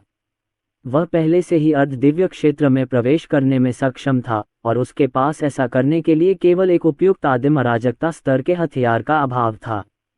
उसी समय उसने देवहत्या तलवार और आत्मा विनाशक दानव देव भाला निकाला, जो 3 महान दाव की शक्ति निकालते समय उसके बगल में हवा में मंडरा रहा था। वाह! देवहत्या तलवार और आत्मा विनाशक दानव देव भाले ने एक ही समय में आने वाले कृपाण प्रहार पर हमला किया। स्थानिक नियमों द्वारा निर्मित कृपाण प्रहार टक्कर के क्षण में चकाचौंध कर देने वाली रोशनी के साथ फूट पड़ा। धमाका! शॉकवेव्स पूरे अखाड़े में फैल गईं, जिससे जमीन धंस गई। हालांकि वह जगह अभी भी सील थी। जैसे ही रोशनी गायब हुई, सबने देखा आत्मा विनाशक दानव देव भाले की नोक टूटकर जमीन से चिपक गई थी और देव संहारक तलवार का शरीर टूटकर जमीन पर गिर गया था। ये शितियान की 2 दिव्य राजा श्रेणी की कलाकृतियों को बहुत नुकसान पहुंचा था। सौभाग्य से कलाकृतियों की आत्माएं नष्ट नहीं हुई थीं, अन्यथा दिव्य राजा श्रेणी की 2 कलाकृतियां बेकार हो जातीं। बर्फ नीले रंग की कृपाण अर्जुन के कंधे पर लगी। हालांकि वह उसे काटने की कोशिश कर रही थी, बमुश्किल उसकी त्वचा को चीर पा रही थी। कितना मजबूत शारीरिक शरीर है। हालांकि यह मुझे बिल्कुल ठीक लगता है। मैं तुम्हें मौत तक तड़पा सकता हूँ। म्यू फैंग दुष्टता से मुस्कुराया। उसने अपनी बर्फीली नीली कृपाण निकाली और अर्जुन पर भूसा मारा, जिससे वह पीछे हट गया। उसने कृपाण पर लगे खून पर अपनी उंगली फिराई और हंसा। बुरा नहीं, बुरा नहीं। यह आदिकालीन अराजकता स्तर की कलाकृति तुम्हारा खून पी सकती है। तुम्हें तड़पाने में मजा आएगा। ये शितियान, तुम कितने प्रहार सहना चाहते हो? 100, 1000 या 10,000? बहुत कम। मैं तुम्हें इतनी आसानी से मरने नहीं दूंगा। हा हा हा, मैं अंततः तुम्हें अपने हाथों से मार सकता हूँ। म्यू फैंग ने कर्कश स्वर में दहाड़ते हुए अपनी कृपाण घुमाई और अर्जुन को फिर से उड़ा दिया। उसने अपनी कृपाण लगातार 4-5 बार घुमाए और हंसते हुए बोला, क्या अब तुम हमारे बीच का अंतर समझ गए? तभी उसे अचानक कुछ याद आया और वह बेईगोंग जियू पर गरजा, और भी है। कुतिया, मैं तुझे तलाक दे दूंगा। अगर तुम बेईगोंग परिवार के मुखिया की बेटी न होती तो मैं तुम्हें मार डालता। अब से तुम्हारा मुझसे कोई लेना देना नहीं है। मैं तुम्हारे तथाकथित मालिक को भी टुकड़े टुकड़े कर दूंगा। मू फैंग, चुप रहो। बेईगोंग जियू इतनी गुस्से में थी कि उसका पूरा शरीर कांप रहा था। हा हा हा, एक निम्न स्तरीय मार्शल प्लेन का कमीना और एक वेश्या। क्या ही बेहतरीन जोड़ी है। मू फैंग को इस पल में निस्संदेह राहत मिली होगी और उसने अपने दिल में जमा गुस्से को बाहर निकालना जारी रखा। जहां तक बेईगोंग परिवार को नाराज करने के नतीजों की बात है, वह फिलहाल उसके विचार से परे था। अब तो वह बस ये शितियान को प्रताड़ित करने का आनंद लेना चाहता था। ये शितियान, क्या तुमने कभी निराशा का अनुभव किया है? शुरू से ही मुझे पता था कि आप इसमें भाग लेंगे और मैंने इस लड़ाई के लिए आवश्यक व्यवस्थाएं भी कर ली थीं।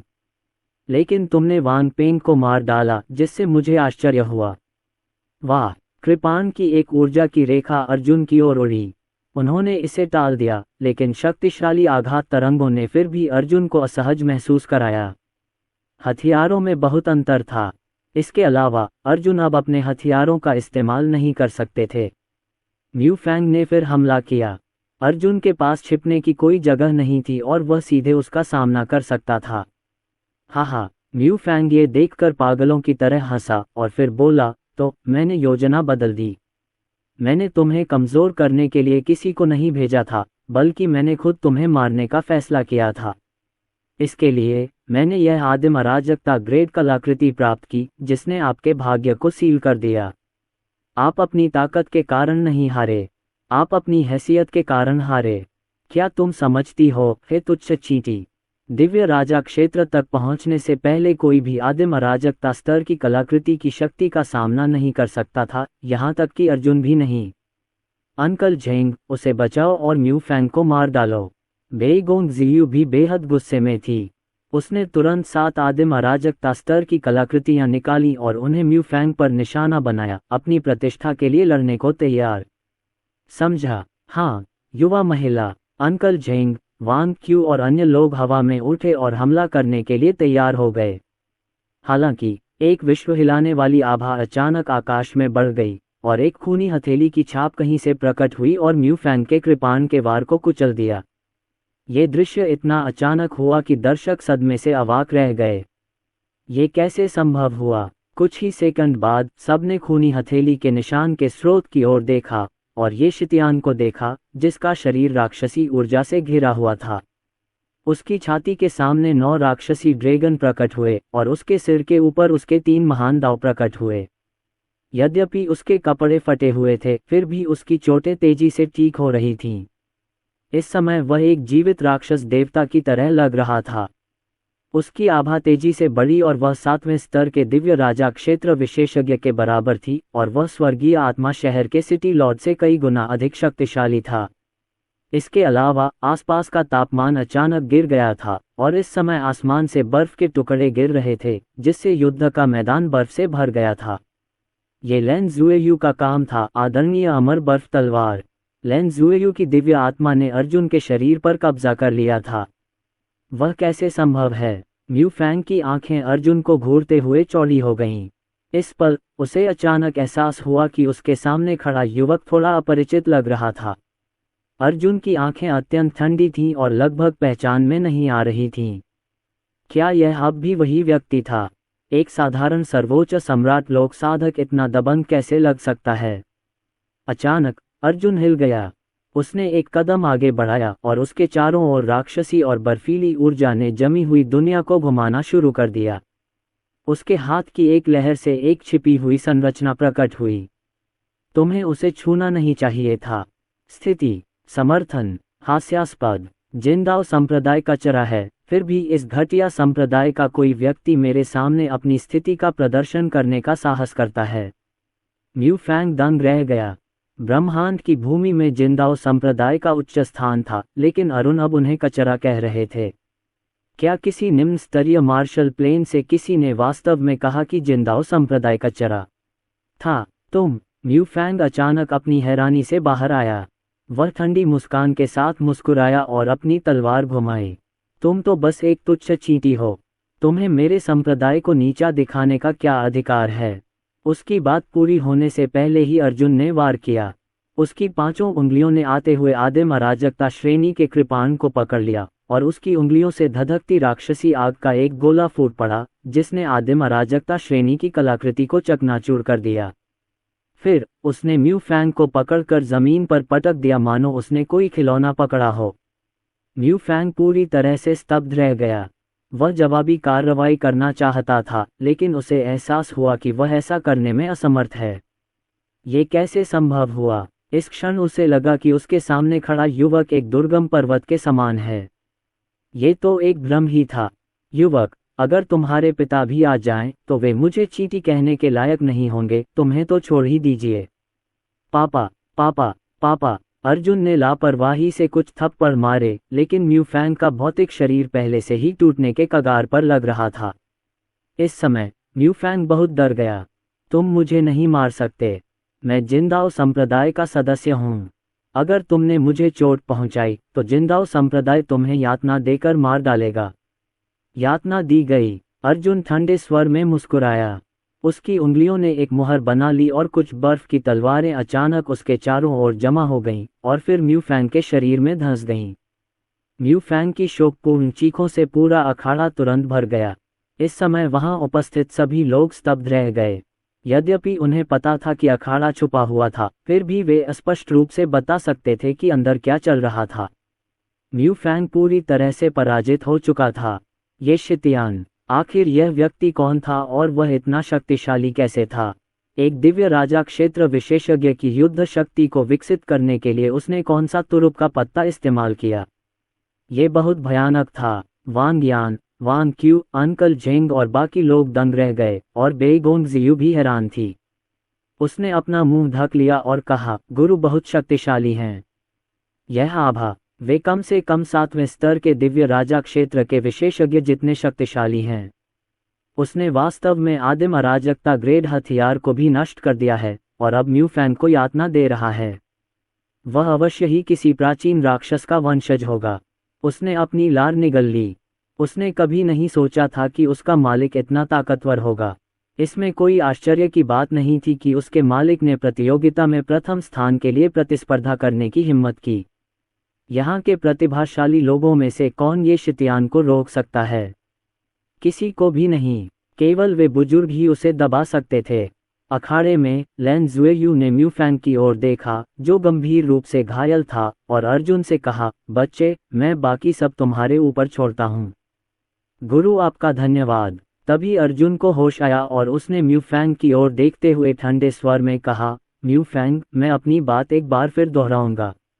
बेईगोंग ज़ियू के बारे में मेरे मन में कभी कोई गलत विचार नहीं आए। हम तो बस गुरु और शिष्य हैं। अपने गंदे विचार निकाल दो। अगर तुम मेरी इज्जत खराब कर दोगे तो कोई बात नहीं, पर तुम उसकी इज्जत खराब नहीं कर सकते।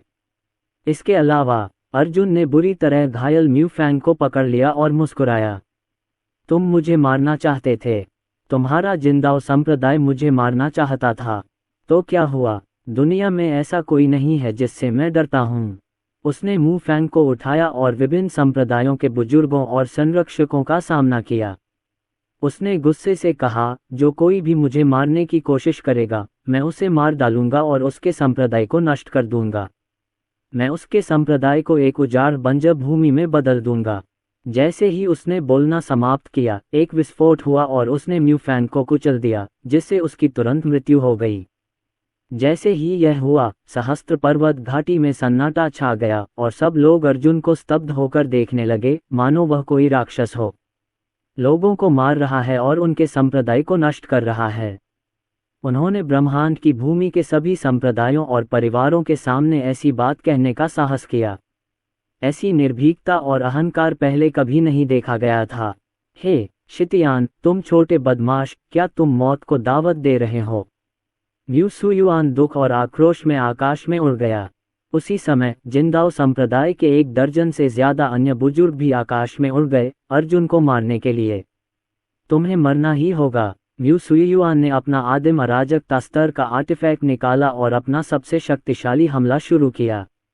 जब शॉकवेव नजदीक आई तो अर्जुन को पहले से ही अंदाजा हो गया था कि हमला कितना भयानक और शक्तिशाली है। हालांकि उसके पास अभी भी लैन ज़ुएयू की दी हुई शक्ति थी, इसलिए वह डरा नहीं। जैसे ही वह हमला करने वाला था, एक खंजर उसके हमले को रोकने के लिए ऊपर आया और धीरे धीरे उसे नष्ट भी कर दिया।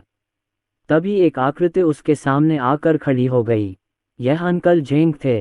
अंकल जेंग कमजोर नहीं थे और अपनी 8वीं कक्षा की आदिम अराजकता श्रेणी की कलाकृति के साथ वे 7वें स्तर के आदिम अराजकता क्षेत्र के विशेषज्ञ जैसी युद्ध शक्ति का प्रदर्शन कर सकते थे। उनके लिए म्यू सुयुआन से लड़ना मुश्किल नहीं था, जो 6ठे स्तर का आदिम अराजकता क्षेत्र का विशेषज्ञ था।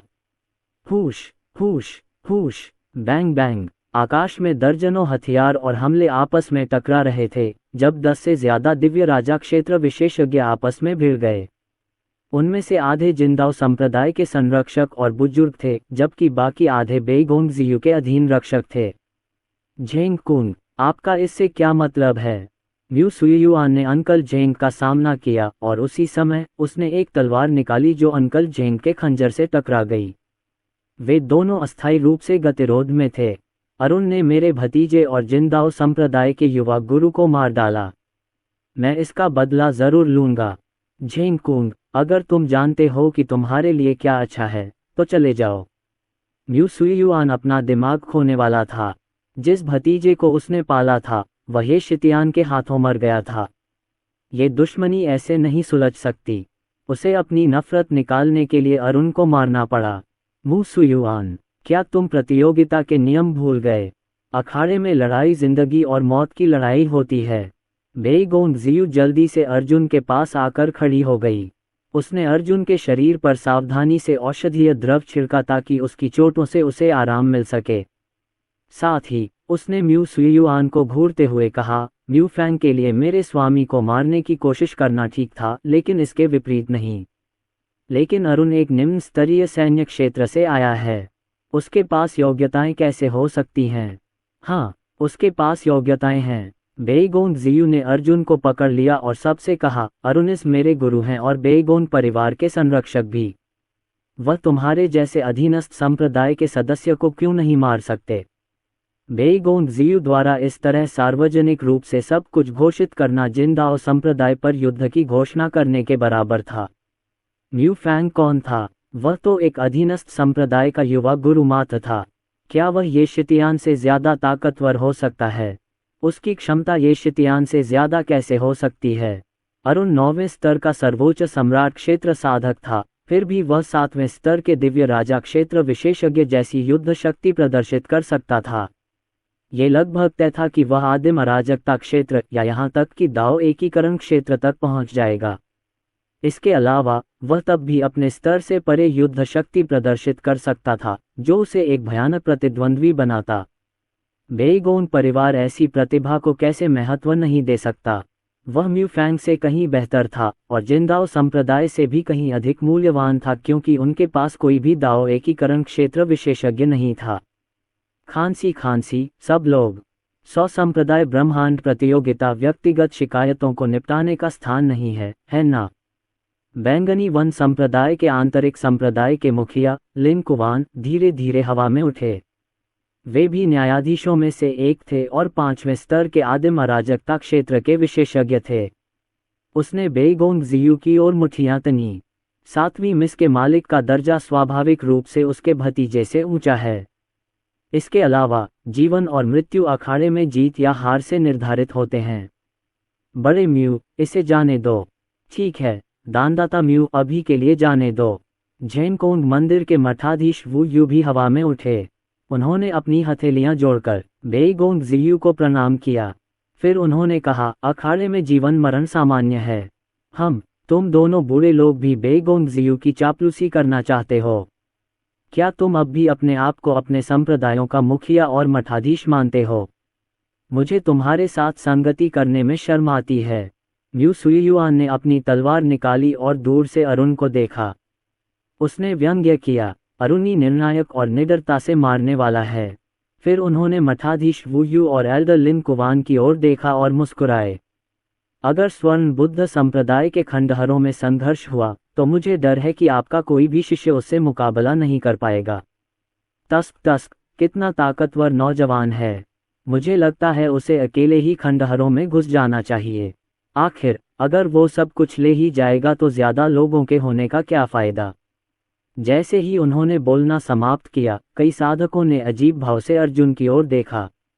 उनमें वायलट हेवन फोर्ट्रेस, स्नोहॉक फोर्ट्रेस, सन स्लैशिंग सेक्ट और सन मून सेक्ट जैसे प्रमुख संप्रदायों के लोग शामिल थे।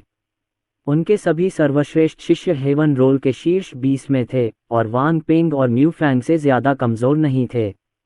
इस समय वे सभी अर्जुन को गंभीरता से देख रहे थे। ये सही है, स्नोहॉक किले के एक शिष्य कूंगबाई ने बुदबुदाया। उनके बीच झगड़े के कारण हम भूल गए हैं कि उनकी अविश्वसनीय लड़ाकू शक्ति हमें भी प्रभावित करती है। कितना प्रभावशाली। मुझे डर है कि हमें उससे लड़ने के लिए सेना में शामिल होना पड़ेगा। ये सही है, लेकिन मुझे लगता है कि उसे नीचे गिराने के लिए हम में से 10 से ज्यादा लोगों की जरूरत होगी। आइए स्वर्ण बुद्ध संप्रदाय के खंडहरों में प्रवेश करने के बाद दिव्य राजा क्षेत्र की ओर बढ़ें। बैंगनी वन संप्रदाय के लिन जुवान ने जानबूझकर आग भड़काने के लिए कहा। अन्यथा चाहे कितने भी 9वें स्तर के अर्ध दिव्य क्षेत्र विशेषज्ञ हमारे पक्ष में हो, हम उसे हरा नहीं पाएंगे। हाँ, अंदर जाने के बाद हम ये शितियान से निपटने के लिए सेना में शामिल हो जाएंगे। प्रवेश करने के बाद हम एक दिव्य राजा श्रेणी की कलाकृति ढूंढेंगे और अगले क्षेत्र में प्रवेश करेंगे। फिर हम ये शितियान से निपटेंगे। जल्द ही 9वें स्तर के अर्ध दिव्य क्षेत्र के कई प्रतिभाशाली विशेषज्ञों ने इस विषय पर चर्चा की और सभी एकमत थे। उन्हें ये शितियान से निपटना ही था, वरना खंडहरों में उनकी यात्रा व्यर्थ हो जाती। प्रभावशाली शब्द खेल, तुमने सबको मुझे दुश्मन बना दिया है। अर्जुन ने अपनी बाहें पार करके म्यू सुयुआन की ओर देखा। उसने ठंडे स्वर में कहा, बूढ़े, जरा रुको जब तक मैं दिव्य राजा के लोक में न पहुंच जाऊं। तब मैं तुम्हारे संप्रदाय का नाश कर दूंगा। सब लोग चलो प्रतियोगिता जारी रखें।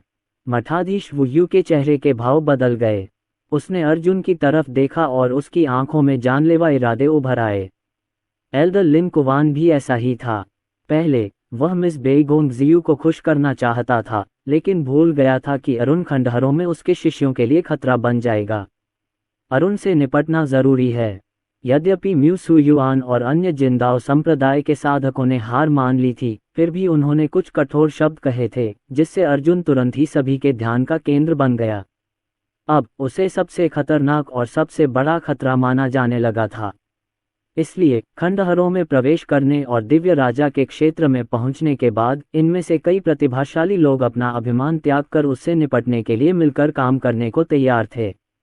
ताओ एकीकरण क्षेत्र के साधक खंडहरों में प्रवेश नहीं कर सकते थे, जबकि आदि अराजकता क्षेत्र और दिव्य राजा क्षेत्र के विशेषज्ञों को अर्ध दिव्य क्षेत्र के 9वें स्तर तक दबा दिया जाएगा। हालांकि यदि वे 9वें स्तर के अर्ध दिव्य क्षेत्र साधकों के रूप में प्रवेश करते और खंडहरों के अंदर से गुजरते, तो खंडहरों के आसपास की संरचना द्वारा उनकी साधना के स्तर को दबाया नहीं जाता। पहले कोई भी आगे बढ़ने की हिम्मत नहीं करता था, वरना वो सबके निशाने पर आ जाता और बहुत मुमकिन था कि उसकी मौत हो जाती। लेकिन अब किसी और की पीठ पर निशाना बना हुआ था और वो जानते थे कि जब तक वो दिव्य राजा के दायरे में नहीं पहुंच जाते तब तक वो उससे निपट नहीं पाएंगे। 7वें दौर के लिए मैं भाग नहीं लूंगा, कून बाई ने कहा और एकांत में साधना शुरू कर दी। स्वर्ण बुद्ध संप्रदाय के खंडहरों में प्रवेश करते ही अपनी सफलता की तैयारी कर रहा था। मैं 7वें राउंड में भी भाग नहीं ले रहा हूं। लिन हुआन ने अपने छठे राउंड के प्रतिद्वंद्वी को जल्दी से हरा दिया और अखाड़े से बाहर निकलकर एकांतवास में जाने की तैयारी की। मैं 7वें में भाग नहीं लूंगा। कई प्रतिभाशाली शिष्यों ने घोषणा की कि वे 7वें दौर में भाग नहीं लेंगे। वे सभी आखिरी दिन का फायदा उठाकर अपनी स्थिति को बेहतरीन बनाना चाहते थे। खंडहर में घुसते ही वे तुरंत अंदर घुस जाएंगे। विभिन्न संप्रदायों के शीर्ष प्रतिभाशाली लोग जैसे भिक्षु न्यानशिन, लिन जुवान और कून बाई एक बार सफलता प्राप्त करने के बाद दिव्य राजा क्षेत्र के दूसरे या तीसरे स्तर तक भी पहुंच सकते थे। बेशक यह उनके द्वारा इस्तेमाल की गई कलाकृति के स्तर पर निर्भर करता था। किसी सफलता के दौरान कोई व्यक्ति कितने छोटे क्षेत्रों में आगे बढ़ सकता है, ये वास्तव में दो प्रमुख बिंदुओं पर निर्भर करता है। पहला, किसी की साधना का आधार, और दूसरा, सफलता के लिए प्रयुक्त कलाकृतियों का स्तर। इस समय हर कोई एक सफलता की तैयारी में एकांत में था।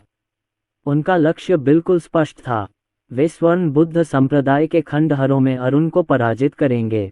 क्या आप सभी 7वें राउंड में लड़ने वाले नहीं हैं? ऐसा लग रहा है कि 7वें राउंड में मुझे कोई अच्छा प्रतिद्वंदी नहीं मिलेगा। अर्जुन खुद को असहाय महसूस कर रहा था।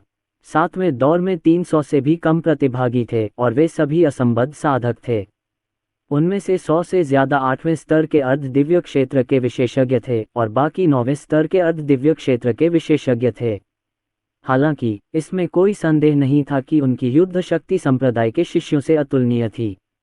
उन्होंने अनुमान लगाया कि ये 9वें स्तर के अर्ध दिव्य क्षेत्र के असंबद्ध साधक 7वें स्तर के अर्ध दिव्य क्षेत्र संप्रदाय के शिष्यों के समान ही शक्तिशाली थे। वे सब एकांत में हैं। क्या ऐसा हो सकता है कि स्वर्ण बुद्ध संप्रदाय के खंडहरों में इतने सारे खजाने हों? बिल्कुल, बेइगोंग जियू ने समझाया। स्वर्ण बुद्ध संप्रदाय अतीत में एक मध्यम आकार का संप्रदाय था। इसके सभी संसाधन खंडहरों के अंदर हैं। इसके अलावा 18 स्वर्ण बुद्धों द्वारा इस्तेमाल की गई 18 आदिकालीन अराजकता श्रेणी की कलाकृतियां अभी तक नहीं हटाई गई हैं। दोनों मठाधीशों के पास जो 3 प्रथम श्रेणी के दाओ एकीकरण श्रेणी की कलाकृतियां थीं, उन्हें भी नहीं छीना गया है। सबसे महत्वपूर्ण बात यह है कि स्वर्ण बुद्ध संप्रदाय के स्वर्ण बुद्ध तालाब के बारे में कहा जाता है कि इसमें शरीर बदलने की क्षमता है। इसमें आज तक कोई प्रवेश नहीं कर पाया है। उसने अर्जुन की ओर देखा और मुस्कुराए। गुरुजी, अगर आप स्वर्ण बुद्ध तालाब में प्रवेश करते हैं तो हो सकता है कि आपके भौतिक शरीर का बपतिस्मा हो जाए और आप तुरंत ही सूक्ष्म परिवर्तन के क्षेत्र में पहुंच जाएं। सूक्ष्म परिवर्तन क्षेत्र golden Buddha pool dragon cleansing pool के समान लगता है। अर्जुन को याद आया कि क्यानज्यू शहर में 100 संप्रदायों के टूर्नामेंट के दौरान श्री जिंगशुई के ड्रैगन क्लींजिंग कुंड का इस्तेमाल भी भौतिक शरीर के बपतिस्मा के लिए किया गया था। अर्जुन ने ड्रैगन क्लींजिंग कुंड की शक्ति को अवशोषित कर लिया था और उसका शरीर रूपांतरित हो गया था। यदि वह स्वर्ण बुद्ध तालाब में प्रवेश कर जाए और एक और बपतिस्मा ले ले तो उसके भौतिक शरीर के लिए परिवर्तन से गुजरना और आगे बढ़ना कठिन नहीं होगा। यदि मैं उन 18 आदिम अराजकता स्तर की कलाकृतियों में से एक का उपयोग करता हूँ, या यहाँ तक कि 3 दाओ एकीकरण स्तर की कलाकृतियों में से एक का उपयोग करता हूँ, तो मैं अर्ध दिव्य क्षेत्र के चौथे स्तर तक पहुँचने में सक्षम हो सकता हूँ, है ना? अर्जुन मुस्कुराया। यदि कोई अन्य व्यक्ति दाओ एकीकरण ग्रेड कलाकृति का उपयोग करके आगे बढ़ता है तो वे निश्चित रूप से अर्ध दिव्य क्षेत्र के 9वें स्तर तक पहुंच जाएंगे। हालांकि अर्जुन के लिए यह मुश्किल था। उसे हर सफलता के लिए बहुत ज्यादा ऊर्जा की जरूरत होती थी, अपने साथियों की तुलना में 10 गुना या 100 गुना ज्यादा। यही वजह थी कि वह अपने से ऊपर के स्तर वालों से इतनी आसानी से मुकाबला कर पाता था। यदि मैं आगे बढ़ने के लिए दाओ एकीकरण ग्रेड आर्टिफैक्ट का उपयोग करता हूं, तो मैं स्थानिक और लौकिक कानूनों के कुछ हिस्सों को पहले से ही समझ सकता हूं। इसका पुनर्तः उपयोग करना और इसमें निपुणता प्राप्त करना संभवतः असंभव है, लेकिन मैं इसके एक भाग को अपने निर्वाण दाव में सम्मिलित कर सकता हूं। मैं निश्चित रूप से अधिक शक्तिशाली हो जाऊंगा यदि मैं कानूनों के उस हिस्से को स्लॉटर दाव और अमर तलवार दाव के साथ भी मिला दूं। अर्जुन ने 3 ताओ एकीकरण श्रेणी की कलाकृतियों में से कम एक प्राप्त करने के लिए अपनी पूरी कोशिश करने का फैसला किया। कलाकृतियों और खजानों की इतनी अधिकता के कारण ही 100 संप्रदायों ने प्रतियोगिता में भाग लेने के लिए इतने सारे साधकों को इकट्ठा किया। वे स्वर्ण बुद्ध संप्रदाय के खंडहरों में अधिक से अधिक कुलीन लोगों को भेजना चाहते थे। जल्द ही प्रतियोगिता का 7वां दौर समाप्त हो गया। इसमें कोई भी प्रतिभाशाली प्रतिभागी शामिल नहीं था, इसलिए अर्जुन ने आसानी से पहला स्थान हासिल कर लिया। रात शांत थी। अगले दिन अर्जुन अंकल झेंग और 100 संप्रदायों की सेनाओं के साथ एक गहरी घाटी में पहुंच गया। घाटी 10,000 मीटर गहरी थी और नीचे एक मोटा सुनहरा घेरा था। ऐसा लगता है कि यहीं पर स्वर्ण बुद्ध संप्रदाय के खंडहर हैं। दोनों मठाधीशों के पतन से पहले उन्होंने इस अवरोध और प्रतिबंध को बनाने के लिए स्थानिक कानूनों का उपयोग किया था। अर्जुन ने ध्यान से उसकी जांच की तो उसने पाया कि उसके शरीर पर पड़ा काला पत्थर फिर से जोर जोर से हिल रहा है। उसने संसार कब्रिस्तान की ओर देखा और पाया कि 3 कब्रों के पत्थर जोर जोर से हिल रहे थे। जाहिर था इन तीनों कब्रों के विशेषज्ञ बाहर आने वाले थे। लगता है संसार कब्रिस्तान इतना आसान नहीं है। अगर ये तीनों मेरी मदद के लिए आगे आएं, तो जिंदाओ संप्रदाय का सफाया करना भी कोई समस्या नहीं होगी। अर्जुन जब इस विषय पर विचार कर रहा था, तभी अचानक उसके सीने में एक जकड़न सी महसूस हुई और उसके मन में एक रक्तिम प्रकाश कौंधा। उसने भौहें सिकुड़ी और मन ही मन बुदबुदाया, ऐसा क्यों लग रहा है जैसे कोई मुझे पुकार रहा है। ऐसा लग रहा था जैसे उसका कोई करीबी खतरे में है। क्या ऐसा हो सकता है कि मेरी साधना का स्तर पर्याप्त ऊंचा नहीं है, जिसके कारण मैं इसे स्पष्ट रूप से महसूस नहीं कर पा रहा हूँ। वह व्यक्ति कौन है जो खतरे में है? ईशा, रोशनी, राजवीर राणा, अनिकेत दास, मीरा त्रिवेदी या कोई और? मीरा त्रिवेदी, एरा और बाकी लोग अभी भी कुनलुन पर्वतों में हैं और ब्लड स्वॉर्ड संप्रदाय 1 साल तक हमला करने की हिम्मत नहीं करेगा। मैंने स्पिरिट सिटी को भी डरा दिया है और इतने लोगों को मार डाला है कि वे शायद कुनलुन पर्वतों पर हमला करने की हिम्मत नहीं करेंगे। स्पिरिट सिटी के बाहर के शहर? नहीं, उनमें से कुछ गुट पहले ही मेरे झंडे तले आ चुके हैं। बाकी गुट उतने शक्तिशाली नहीं होने चाहिए, इसलिए उनके कुनलुन पर्वत पर हमला करने का जोखिम बहुत कम है। उस स्थिति में राजवीर राणा, मीरा त्रिवेदी और एरा ठीक होंगे। तो ये रोशनी और ईशा हैं। अर्जुन ने अचानक बेगोंग जियू की ओर देखा और पूछा, 7वीं मिस, क्या आप अपने पिता से आदरणीय अमर विद्या लक्ष्मी के बारे में पूछ सकती हैं? बेगोंग जियू ने जब आदरणीय अमर विद्या लक्ष्मी शब्द सुने तो उनकी भौहें तन गईं। वह समझ नहीं पा रही थी कि अरुण को इस बूढ़ी औरत से इतना लगाव क्यों था। हालांकि जब से अर्जुन ने इसके बारे में पूछा था, तब से उसने चारों ओर पूछताछ की थी। उसने सीधे उत्तर दिया, आदरणीय अमर विद्या लक्ष्मी पूरे वर्ष दक्षिणी क्षेत्र में रहती हैं और आमतौर पर रक्त तलवार संप्रदाय या अन्य बेगोन परिवार के आसपास रहती हैं। तुम उसे देखना चाहते हो? क्या हो सकता है कि तुम उसे किसी जरूरी काम से ढूंढ रहे हो? हाँ, मुझे पूज्य अमर विद्या लक्ष्मी से कुछ बात करनी है। अर्जुन ने कुछ देर रुककर पूछा, उनका आत्मा अमर महल किस प्रकार की शक्ति है? ये सुनकर बेगोंग जियू ने अर्जुन की ओर चुपचाप देखा और कहा, आत्मा अमर महल दक्षिणी क्षेत्र में स्थित है। यह एक मध्यम या उच्च स्तरीय संप्रदाय है, जिसके महल स्वामी एक स्टार एपचक क्षेत्र विशेषज्ञ हैं। दोनों उपमहल स्वामी 9वें स्तर के सृजन क्षेत्र के सर्वोच्च विशेषज्ञ हैं।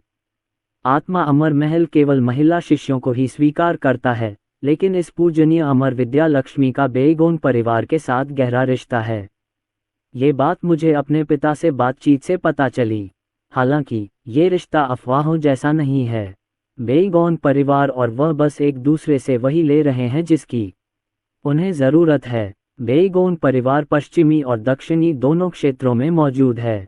हालांकि ये दोनों शाखाएं एक ही महान परिवार से निकली थीं। अंतर ये था कि पश्चिमी क्षेत्र का बेईगोन परिवार, जो बेईगोन ज़ियू की शाखा थी, सभी प्रकार के युद्ध लड़ चुका था, फिर भी उसका किसी भी निम्न स्तरीय सैन्य विमानों पर हमला करने का कोई इरादा नहीं था। दूसरी ओर दक्षिणी क्षेत्र का बेईगोन परिवार अक्सर निम्न स्तरीय सैन्य विमानों पर हमला करने के लिए रक्त तलवार संप्रदाय जैसे अपने अधीनस्थ संप्रदायों को भेजता था। अर्जुन के चेहरे पर अचानक तीखापन आ गया।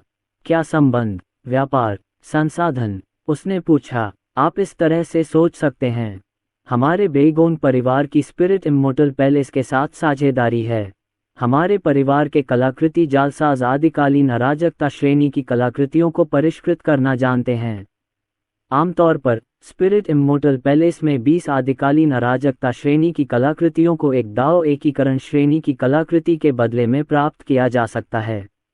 बेशक मुझे नहीं पता कि वह किस श्रेणी की होगी।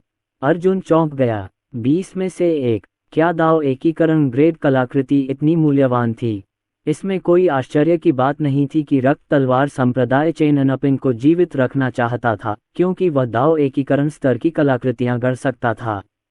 ये पता चला कि लिंगवू महाद्वीप में एक दाओ एकीकरण स्तर की कलाकृति इतनी ऊंची कीमत पर बिक सकती थी। यहाँ तक कि उड़ते हुए सारस महल और जिनदाओ संप्रदाय के पास भी शायद केवल 10 आदिम अराजकता स्तर की कलाकृतियां ही थीं। लिंगवू महाद्वीप की हर सेना के पास आदिकालीन अराजकता स्तर की कलाकृति नहीं थी। शायद यदि फ्लाइंग क्रेन पैलेस में सभी दिव्य राजा ग्रेड कलाकृतियों को एक दाओ एकीकरण ग्रेड कलाकृति के लिए बदल दिया जाए तो भी ये पर्याप्त नहीं होगा। शायद यही वजह थी कि जिनदाओ संप्रदाय और उड़न क्रेन महल हमेशा से बेईगोन परिवार के अधीन रहे थे। दाओ एकीकरण क्षेत्र के विशेषज्ञ के बिना उनके पास बेईगोन परिवार का विरोध करने की कोई योग्यता नहीं थी। दाओ एकीकरण ग्रेड आर्टिफैक्ट? अर्जुन ने पूछा। आत्मा अमर महल में ऐसे शिल्पकार हैं जो दाओ एकीकरण स्तर की शिल्पकृतियों को परिष्कृत कर सकते हैं। हाँ, बेईगोन ज़ियू ने विस्तार से बताया। आमतौर पर केवल मध्यम स्तरीय और उससे ऊपर के परिवारों और संप्रदायों में ही ऐसे विशेषज्ञ होते हैं जो दाओ एकीकरण स्तर की कलाकृतियों को परिष्कृत कर सकते हैं। ऐसा इसलिए है क्योंकि दाओ एकीकरण स्तर की कलाकृतियों को परिष्कृत करने के लिए लौकिक नियमों के एक अंश का समावेश आवश्यक है। जब तक कोई शुरू से ही दाओ एकीकरण क्षेत्र का विशेषज्ञ न हो, जब तक कि कोई कलाकृतियों को गढ़ने में असाधारण रूप से प्रतिभाशाली न हो, तब तक उन्हें गढ़ना मुश्किल है। आत्मा अमर महल में कई सृजन क्षेत्र विशेषज्ञ नहीं हैं, लेकिन कई दाओ एकीकरण क्षेत्र विशेषज्ञ हैं। 1000 साल पहले उन्होंने अंतहीन सागर में एक पहाड़ी द्वीप पर हमला किया और 100 से अधिक दाओ एकीकरण क्षेत्र के राक्षसी जानवरों को मार डाला और 100 से अधिक दाओ एकीकरण ग्रेड कलाकृतियां प्राप्त की, लेकिन उनके पास केवल दर्जनों दाओ एकीकरण क्षेत्र विशेषज्ञ थे, इसलिए उनके पास बहुत सारे अतिरिक्त थे। इसके अलावा आदरणीय अमर विद्या लक्ष्मी और अन्य लोग शिष्यों को लेना पसंद करते हैं। महल के स्वामी, दोनों उपमहल स्वामी, 8 वरिष्ठ इत्यादि, प्रत्येक ने हजारों शिष्यों को स्वीकार किया है। उनमें से कुछ दिव्य राजा क्षेत्र के शिखर तक साधना करेंगे, लेकिन उनके पास आदिम अराजकता स्तर की कलाकृतियों का अभाव है। इसलिए वे अपनी अतिरिक्त दाओ एकीकरण स्तर की कलाकृतियों का उपयोग करते हैं और उन्हें बड़ी संख्या में आदिम अराजकता स्तर की कलाकृतियों के साथ बदल देते हैं। इसके अलावा हर 100 साल में यह व्यापार करने वाली व्यक्ति आदरणीय अमर विद्या लक्ष्मी हैं। अर्जुन को आखिरकार समझ आ गया। स्पिरिट इम्मोर्टल पैलेस में दाओ इंटीग्रेशन क्षेत्र के विशेषज्ञों की तुलना में दाओ इंटीग्रेशन ग्रेड कलाकृतियां ज्यादा थीं, और इसके अलावा वे दाओ इंटीग्रेशन ग्रेड कलाकृतियों को स्वयं भी परिष्कृत कर सकते थे। बेईगोन परिवार के पास दाओ एकीकरण क्षेत्र के विशेषज्ञों की कमी थी और उनके पास आदिम अराजकता क्षेत्र के कई विशेषज्ञ थे।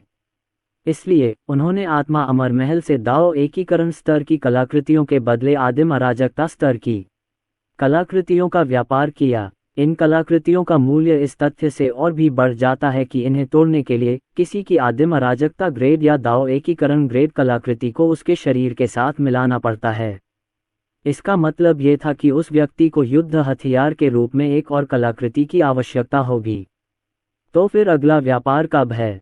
पूज्य अमर विद्या लक्ष्मी अपने शिष्यों को साधना हेतु कहाँ ले जाती होंगी? अर्जुन निरंतर प्रश्न पूछते रहे। अगला लेन देन लगभग 1 महीने में होगा, हालांकि विवरण बदल सकते हैं। बेईगोंग जियू ने जोर से सोचा, मुझे पूज्य अमर विद्या लक्ष्मी के शिष्यों के साधना स्तर के बारे में नहीं पता। आखिरकार मैं तो एक अर्ध दिव्य क्षेत्र का साधक ही हूँ। स्वर्ण बुद्ध संप्रदाय के खंडहरों से निकलने के बाद मैं तुम्हें अपने साथ बुजुर्गों से पूछने ले जाऊंगा। धन्यवाद। अर्जुन ने बेईगोंग जियू की ओर मुट्ठियां भींच लीं और मन ही मन सोचा, लगता है रोशनी और ईशा ही वे लोग हैं जिनके बारे में मुझे पूर्वाभास हो गया था। खंडहरों की यह यात्रा समाप्त होने के बाद मैं आसपास पूछताछ करके पता लगाऊंगा कि रोशनी और ईशा कहाँ खेती कर रही होंगी। सभी किसानों, तैयार हो जाओ, हम प्रवेश कर रहे हैं। अंकल झेंग ने धीमी आवाज में चिल्लाया। व्यू सुयुआन और अन्य 4 संप्रदायों के अन्य बुजुर्गों के साथ मिलकर उन्होंने एक ही समय में स्थानिक नियमों की नामात्र शक्ति को उन्मुक्त कर दिया और अवरोध और प्रतिबंध को कमजोर कर दिया। हुश हुश हुश। 5 मध्य अवस्था वाले आदिम अराजकता विशेषज्ञों ने एक साथ हमला किया। हवा में प्रकाश के 5 हल्के नीले स्तंभ प्रकट हुए और एक ही समय में सुनहरे अवरोध से टकरा गए। सुनहरा अवरोध धीरे धीरे मकड़ी के जाले की तरह टूट गया, लेकिन बिखरा नहीं। इसे तोड़ना इतना आसान नहीं था।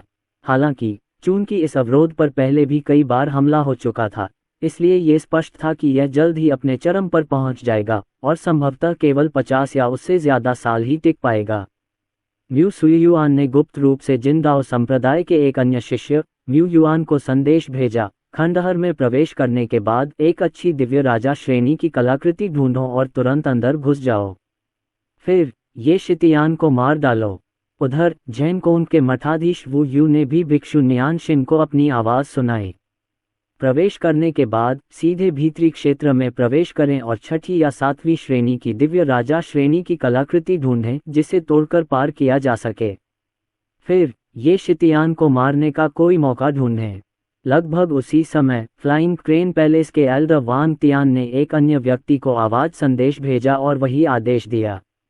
जल्द ही बैंगनी वन संप्रदाय के लिन हुआन, हे हुआन, बैंगनी स्वर्ग किले के मीतियान, स्नो ईगल किले के कूनबाई, सनस्लैशिंग संप्रदाय के वुहैन, सन मून संप्रदाय के चेन बेन और अन्य प्रतिभाओं को अपने बुजुर्गों से समान निर्देश प्राप्त हुए। खंडहरों के भीतर मौजूद खजाने के लिए दूसरों के साथ प्रतिस्पर्धा करने से पहले उन्हें इस गर्म आलू से निपटना था। भिक्षु नियानशिन ने अपनी हथेलियां आपस में दबा लीं। उनका श्वेत वस्त्र विशेष रूप से पवित्र लग रहा था। उन्होंने अर्जुन की ओर देखा और वाणी भेजी, हे उपकारी, ये क्या प्रवेश के बाद आपका सहयोग करने का कोई इरादा है? नहीं। कुछ ही क्षणों बाद सुनहरे घेरे के भीतर एक विशाल गुफा धीरे धीरे प्रकट हुई। ये 100 मीटर व्यास वाली एक गोलाकार गुफा थी। बाहर से पर्वत शिखर और अंदर के मंडप दिखाई दे रहे थे। यह एक अलग ही दुनिया थी और विशेष रूप से शांत लग रही थी। स्वर्ण बुद्ध संप्रदाय। अर्जुन ने इलाके का जायजा लिया और धीरे से कहा, ये पहाड़ों, घाटियों, मंडपों और जंगलों के साथ एक स्वर्ग जैसा दिखता है, लेकिन इस घाटी के बीच में इसे देखना थोड़ा अजीब लगता है। इस समय बेईगोंग जियू ने समझाया, गुरुजी, उस समय स्वर्ण बुद्ध संप्रदाय ने एक गंभीर पाप किया था और गलती से एक राक्षस को अपने जाल में फंसा लिया था, जिससे लगभग अराजकता फैल गई थी। हमारे बेईगोंग परिवार के दाओ एकीकरण चरण विशेषज्ञ ने कार्रवाई की और एक गुप्त तकनीक का उपयोग करके यहाँ के भूभाग को बदल दिया और स्वर्ण बुद्ध संप्रदाय के खंडहरों को ढक दिया। मूलतः स्वर्ण बुद्ध संप्रदाय एक मैदान, एक पर्वत शिखर और एक जंगल के चौराहे पर स्थित था। हालांकि ताओ एकीकरण क्षेत्र विशेषज्ञ ने आसपास के भूभाग को पूरी तरह से बदल दिया था। अगर दोनों मठाधीशों और अन्य लोगों ने स्वर्ण बुद्ध संप्रदाय के खंडहरों की रक्षा के लिए अपने स्थानिक नियमों को लागू नहीं किया होता तो अंदर की हर चीज भूमिगत हो जाती। स्वर्ण अवरोध के प्रकट होने से परिवर्तित परिवेश फूलकर फट गया था। तो फिर मुझे सावधान रहना होगा। अगर मेरे बाहर आने से पहले ही स्वर्णिम अवरोध टूट गया तो मैं इस सब के नीचे दब जाऊंगा तो बहुत परेशानी होगी, अर्जुन ने मन ही मन कहा। जल्द ही अंकल झेंग की आवाज उसके कानों में गूंजी, अंदर आओ, प्रवेश करना। 5 आदिकालीन अराजकता क्षेत्र विशेषज्ञ एक साथ चिल्लाए। ये कहते ही कूनबाई, मीतियान, हेजुवान, भिक्षु न्यानशिन, वुहेन और अन्य लोग आराम से नीचे कूद पड़े। उन्होंने अपने शरीर को हवा में समायोजित किया और धीरे धीरे गुफा के खुले मुंह में उतर गए। मैं भी जा रहा हूँ। जियू, कृपया मुझे आदरणीय अमर विद्या लक्ष्मी के बारे में और जानने में मदद करो। जब तक अर्जुन ने कहा, सैकड़ों लोग नीचे कूद चुके थे। वह भी उनके पीछे गया और न जाने कितने मीटर नीचे गिरा। जब उसने सुनहरा अवरोध देखा तो उसने चारों ओर देखा और महसूस किया कि वह बाकियों से ज्यादा तेजी से गिर रहा था। अजीब, वे पहले नीचे कूदे। वे मेरे पीछे क्यों हैं? क्या ये हो सकता है कि कुछ गड़बड़ चल रही है? गुफा में प्रवेश करने के बाद उसे कई 100 मीटर नीचे उतरना चाहिए था, जहां 5 आदिकालीन अराजकता क्षेत्र विशेषज्ञों द्वारा निर्मित एक मंच था। हालांकि क्योंकि वह बहुत तेज था, उसके पैर और शरीर प्लेटफॉर्म से टकरा गए और वह गिरता चला गया। जमीन स्वर्ण अवरोध से 1000 मीटर से भी ज्यादा दूर थी और अर्ध दिव्य क्षेत्र के विशेषज्ञ हवा में उड़ने में असमर्थ थे। प्रतिभागियों को सीधे गिरने और गंभीर रूप से घायल होने से बचाने के लिए आदिम अराजकता क्षेत्र के विशेषज्ञों ने मिलकर जमीन से 500 मीटर दूर एक विशाल मंच का निर्माण किया, ताकि स्थानिक नियमों की शक्ति का उपयोग करके उन्हें गिरने से रोका जा सके। हालांकि इसमें कोई संदेह नहीं था कि जब बाकी लोग नीचे उतरे तो उन्होंने अपनी गति धीमी करने के लिए अपनी गति तकनीकों का इस्तेमाल किया, जबकि अर्जुन सीधा नीचे गिरा। मंच उसकी ताकत का सामना नहीं कर सका। भिक्षु न्यानशिन मंच पर उतरे और नीचे की आकृति को घूरने लगे। क्या वो ये शितियान था? वो सीधे नीचे क्यों गया? फिर बाद में उसे ढूंढना मुश्किल हो जाएगा। ये शितियान कहाँ है? स्नोहॉक किले के कूंडबाय, सन स्लैशिंग संप्रदाय के वुहेन, सन मून संप्रदाय के चेन बेन और बाकी सभी लोग मंच पर उतरे। वे सभी हैरान थे। उन्होंने अरुण फॉल को अपने पीछे साफ देखा, लेकिन उसे यहाँ क्यों नहीं देखा? लगता है अरुण पहले नीचे चला गया है। भिक्षु न्यानशिन थोड़ा हैरान हुआ। पहले नीचे गया? क्या उसे गिरकर मरने का डर नहीं है? वुहेन ने हाथ पर हाथ रखकर इधर उधर देखा, लेकिन उसे ये शितियान नहीं मिला। वह भाग गया। तो फिर हम उसे कैसे मारेंगे? मुझे नहीं पता। चलो पहले बाहर जाकर देख लें। हमें अपने दिव्य राजा स्तर की कलाकृतियों को ढूंढना चाहिए और उसे ढूंढने से पहले उसे तोड़ना चाहिए। हेजुवान, लिन जुवान, चेन बेन और अन्य लोगों ने बात की। जल्द ही इन लोगों ने अपने शरीर को धीरे धीरे नीचे उतरने के लिए नियंत्रित कर लिया। अर्जुन की तरह सीधे नीचे गिरने का साहस उनमें नहीं था। उनके जाने के बाद बाकी 1000 से ज्यादा लोग एक एक करके प्लेटफॉर्म पर पहुंचे। उनमें से कई सैकड़ों मीटर नीचे जमीन को डर से देख रहे थे। अगर वे इतनी दूरी से गिरते तो उन्हें इतनी गहरी चोट लग सकती थी कि वे विकलांग हो जाते और फिर दूसरे प्रतिभागी उन्हें मार डालते।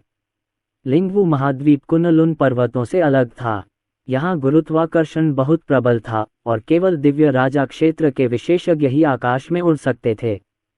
स्थिति हुआक्सिया जैसी ही थी। कुछ लोग जिन्होंने मार्शल आर्ट का अभ्यास किया था, वे ऊंची इमारत से गिरने से नहीं मरते थे, लेकिन वे अपंग हो सकते थे। नीचे हेशुवान और बाकी लोग उतरे। उन्हें अर्जुन दिखाई नहीं दिया, इसलिए वे अपनी अपनी दिव्य राजा श्रेणी की कलाकृतियां ढूंढने चले गए। उसी समय दूर एक पर्वत शिखर पर स्थित हेवनसगार्ड मंडप में एक युवक मंडप के किनारे बैठा हाँफ रहा था। सौभाग्य से मेरी चाल ढाल की तकनीक बहुत अच्छी है, वरना मैं गिरकर मर ही जाता। ये तो अजीब है। इस मंडप और बाहरी जगह के बीच सुनहरा अवरोध क्यों है? जो बोला वह अर्जुन था। उसने चारों ओर देखा और पाया कि स्वर्ण बुद्ध संप्रदाय के खंडहर मुख्यतः 3 भागों में विभाजित थे। पहला भाग मैदान और जंगल था। वहां कुछ छोटे मंडप और मंदिर थे जो संभवतः दिव्य राज्य क्षेत्र स्वर्ण बुद्धों के निवास स्थान थे। दूसरा हिस्सा पहाड़ों और नदियों के बीच था, जहां हजारों घर थे। शायद यही भिक्षु विश्राम और साधना करते थे। हर घर के बाहर एक हल्की सुनहरी दीवार थी और ऐसा लगता था कि अंदर के खजानों और कलाकृतियों को पाने के लिए उस दीवार को तोड़ना ही होगा। उसी समय जंगल और भूमिगत में कुछ घर थे जिनमें अमर और दिव्य राजा श्रेणी की कलाकृतियां थीं। तीसरा भाग हेवनसगार्ड पवेलियन था, जहां अर्जुन था। हेवनसगार्ड पवेलियन एक पर्वत शिखर पर बना था। ये हुआक्सिया की प्राचीन इमारतों जैसा ही था, लेकिन कहीं ज्यादा भव्य था। अंदर 20 से ज्यादा मंजिलें थीं और यह बिल्कुल किसी भव्य महल जैसा दिखता था। हेवनसगार्ड पवेलियन अकेला ही सैकड़ों मीटर ऊंचा था और इसकी सुनहरी दीवार का शीर्ष एक दिव्य स्तंभ की तरह था जो आकाश और पृथ्वी को थामे हुए था। इस पर खड़े होकर कोई भी नीचे पूरे खंडहर को देख सकता था। हेवनसगार्ड मंडप और पर्वत शिखर के बीच एक और भी अधिक भव्य स्वर्णिम अवरोध था जो ऐसा प्रतीत होता था कि तीनों स्थानों को अलग करने के लिए प्रयोग किया गया था। बच्चे, यह आंतरिक क्षेत्र है, लैन ज़ुएयू ने अचानक संसार कब्रिस्तान से कहा। मैं यहाँ कई आदिम अराजकता स्तर की कलाकृतियों की आभा महसूस कर सकता हूँ। यहाँ 18 आदिम अराजकता स्तर की कलाकृतियाँ और 2 दाओ एकीकरण स्तर की कलाकृतियाँ संग्रहित होनी चाहिए। अर्जुन ने थोड़ा सिर हिलाया। जब वह पहले गिर गया तो उसे एहसास हुआ कि कुछ गड़बड़ है और उसने उड़ने वाली तलवार के स्थान पर देव हत्यारे की तलवार का इस्तेमाल किया और किसी तरह सुनहरे अवरोध में प्रवेश कर गया। मुझे याद है कि भिक्षु न्यानशिन और बेइगोंगजियू ने कहा था कि केवल बौद्ध साधक ही स्वर्ग रक्षक मंडप में प्रवेश कर सकते हैं, है ना? पिछली बार जब भिक्षु न्यानशिन आए थे तो उन्हें केवल चतुर्थ श्रेणी का दिव्य राजा श्रेणी का एक शिल्प मिला था। अर्जुन ने जोर से सोचा और अचानक उनके हाथ में निर्वाण बौद्ध रून दिखाई दिया। क्या ऐसा हो सकता है कि मैंने पहले जो निर्वाण बौद्ध रून साधना की थी उनमें बौद्ध धर्म की शक्ति समाहित है, इसलिए स्वर्णिम अवरोध ने मुझे बौद्ध समझकर अंदर आने दिया। यही एकमात्र तार्किक स्पष्टीकरण था। लैन ज़ुएयू ने सिर हिलाया और जवाब दिया, ऐसा ही होना चाहिए। जाओ और इस मंडप का अन्वेषण करो। मुझे लग रहा है कि संसार कब्रिस्तान की 3 कब्रें जोरदार प्रतिक्रिया दे रही हैं। बहुत जल्द ही उनकी दिव्य आत्माएं प्रकट होंगी। अर्जुन ने सिर हिलाया और स्वर्ग रक्षक मंडप में प्रवेश करने के लिए मुड़ा। वह पहले 7वीं मंजिल की बालकनी में गिरा था, लेकिन अंदर जाते ही वह तुरंत पहली मंजिल पर पहुंच गया। उसने पहली मंजिल पर बिखरी 18 कांस्य प्रतिमाओं को देखा और अनुमान लगाया कि इनका उपयोग बौद्ध अनुयायियों की परीक्षा लेने के लिए किया जाता था। ये 18 कांस्य मूर्तियां कठपुतलियां हैं और 5वें या 6ठे स्तर के अर्ध दिव्य क्षेत्र विशेषज्ञों जितनी शक्तिशाली प्रतीत होती हैं। यदि वे सेना में शामिल हो जाएं, तो वे 9वें स्तर के अर्ध दिव्य क्षेत्र विशेषज्ञ से लड़ सकते हैं। जैसे ही अर्जुन ने ये सोचा, अचानक एक घंटी बजी और 18 कांस्य मूर्तियां एक साथ सक्रिय हो गईं। उनके शरीरों के चारों ओर सुनहरे बौद्ध चिन्ह बन गए। झनकार, झनकार, झनकार। जल्द ही पूरे कमरे में सुनहरी रोशनी फैल गई और 18 कांस्य प्रतिमाओं ने अपनी अपनी लाठियां लहराईं और अर्जुन पर हमलों की झड़ी लगाने के लिए एकजुट हो गईं।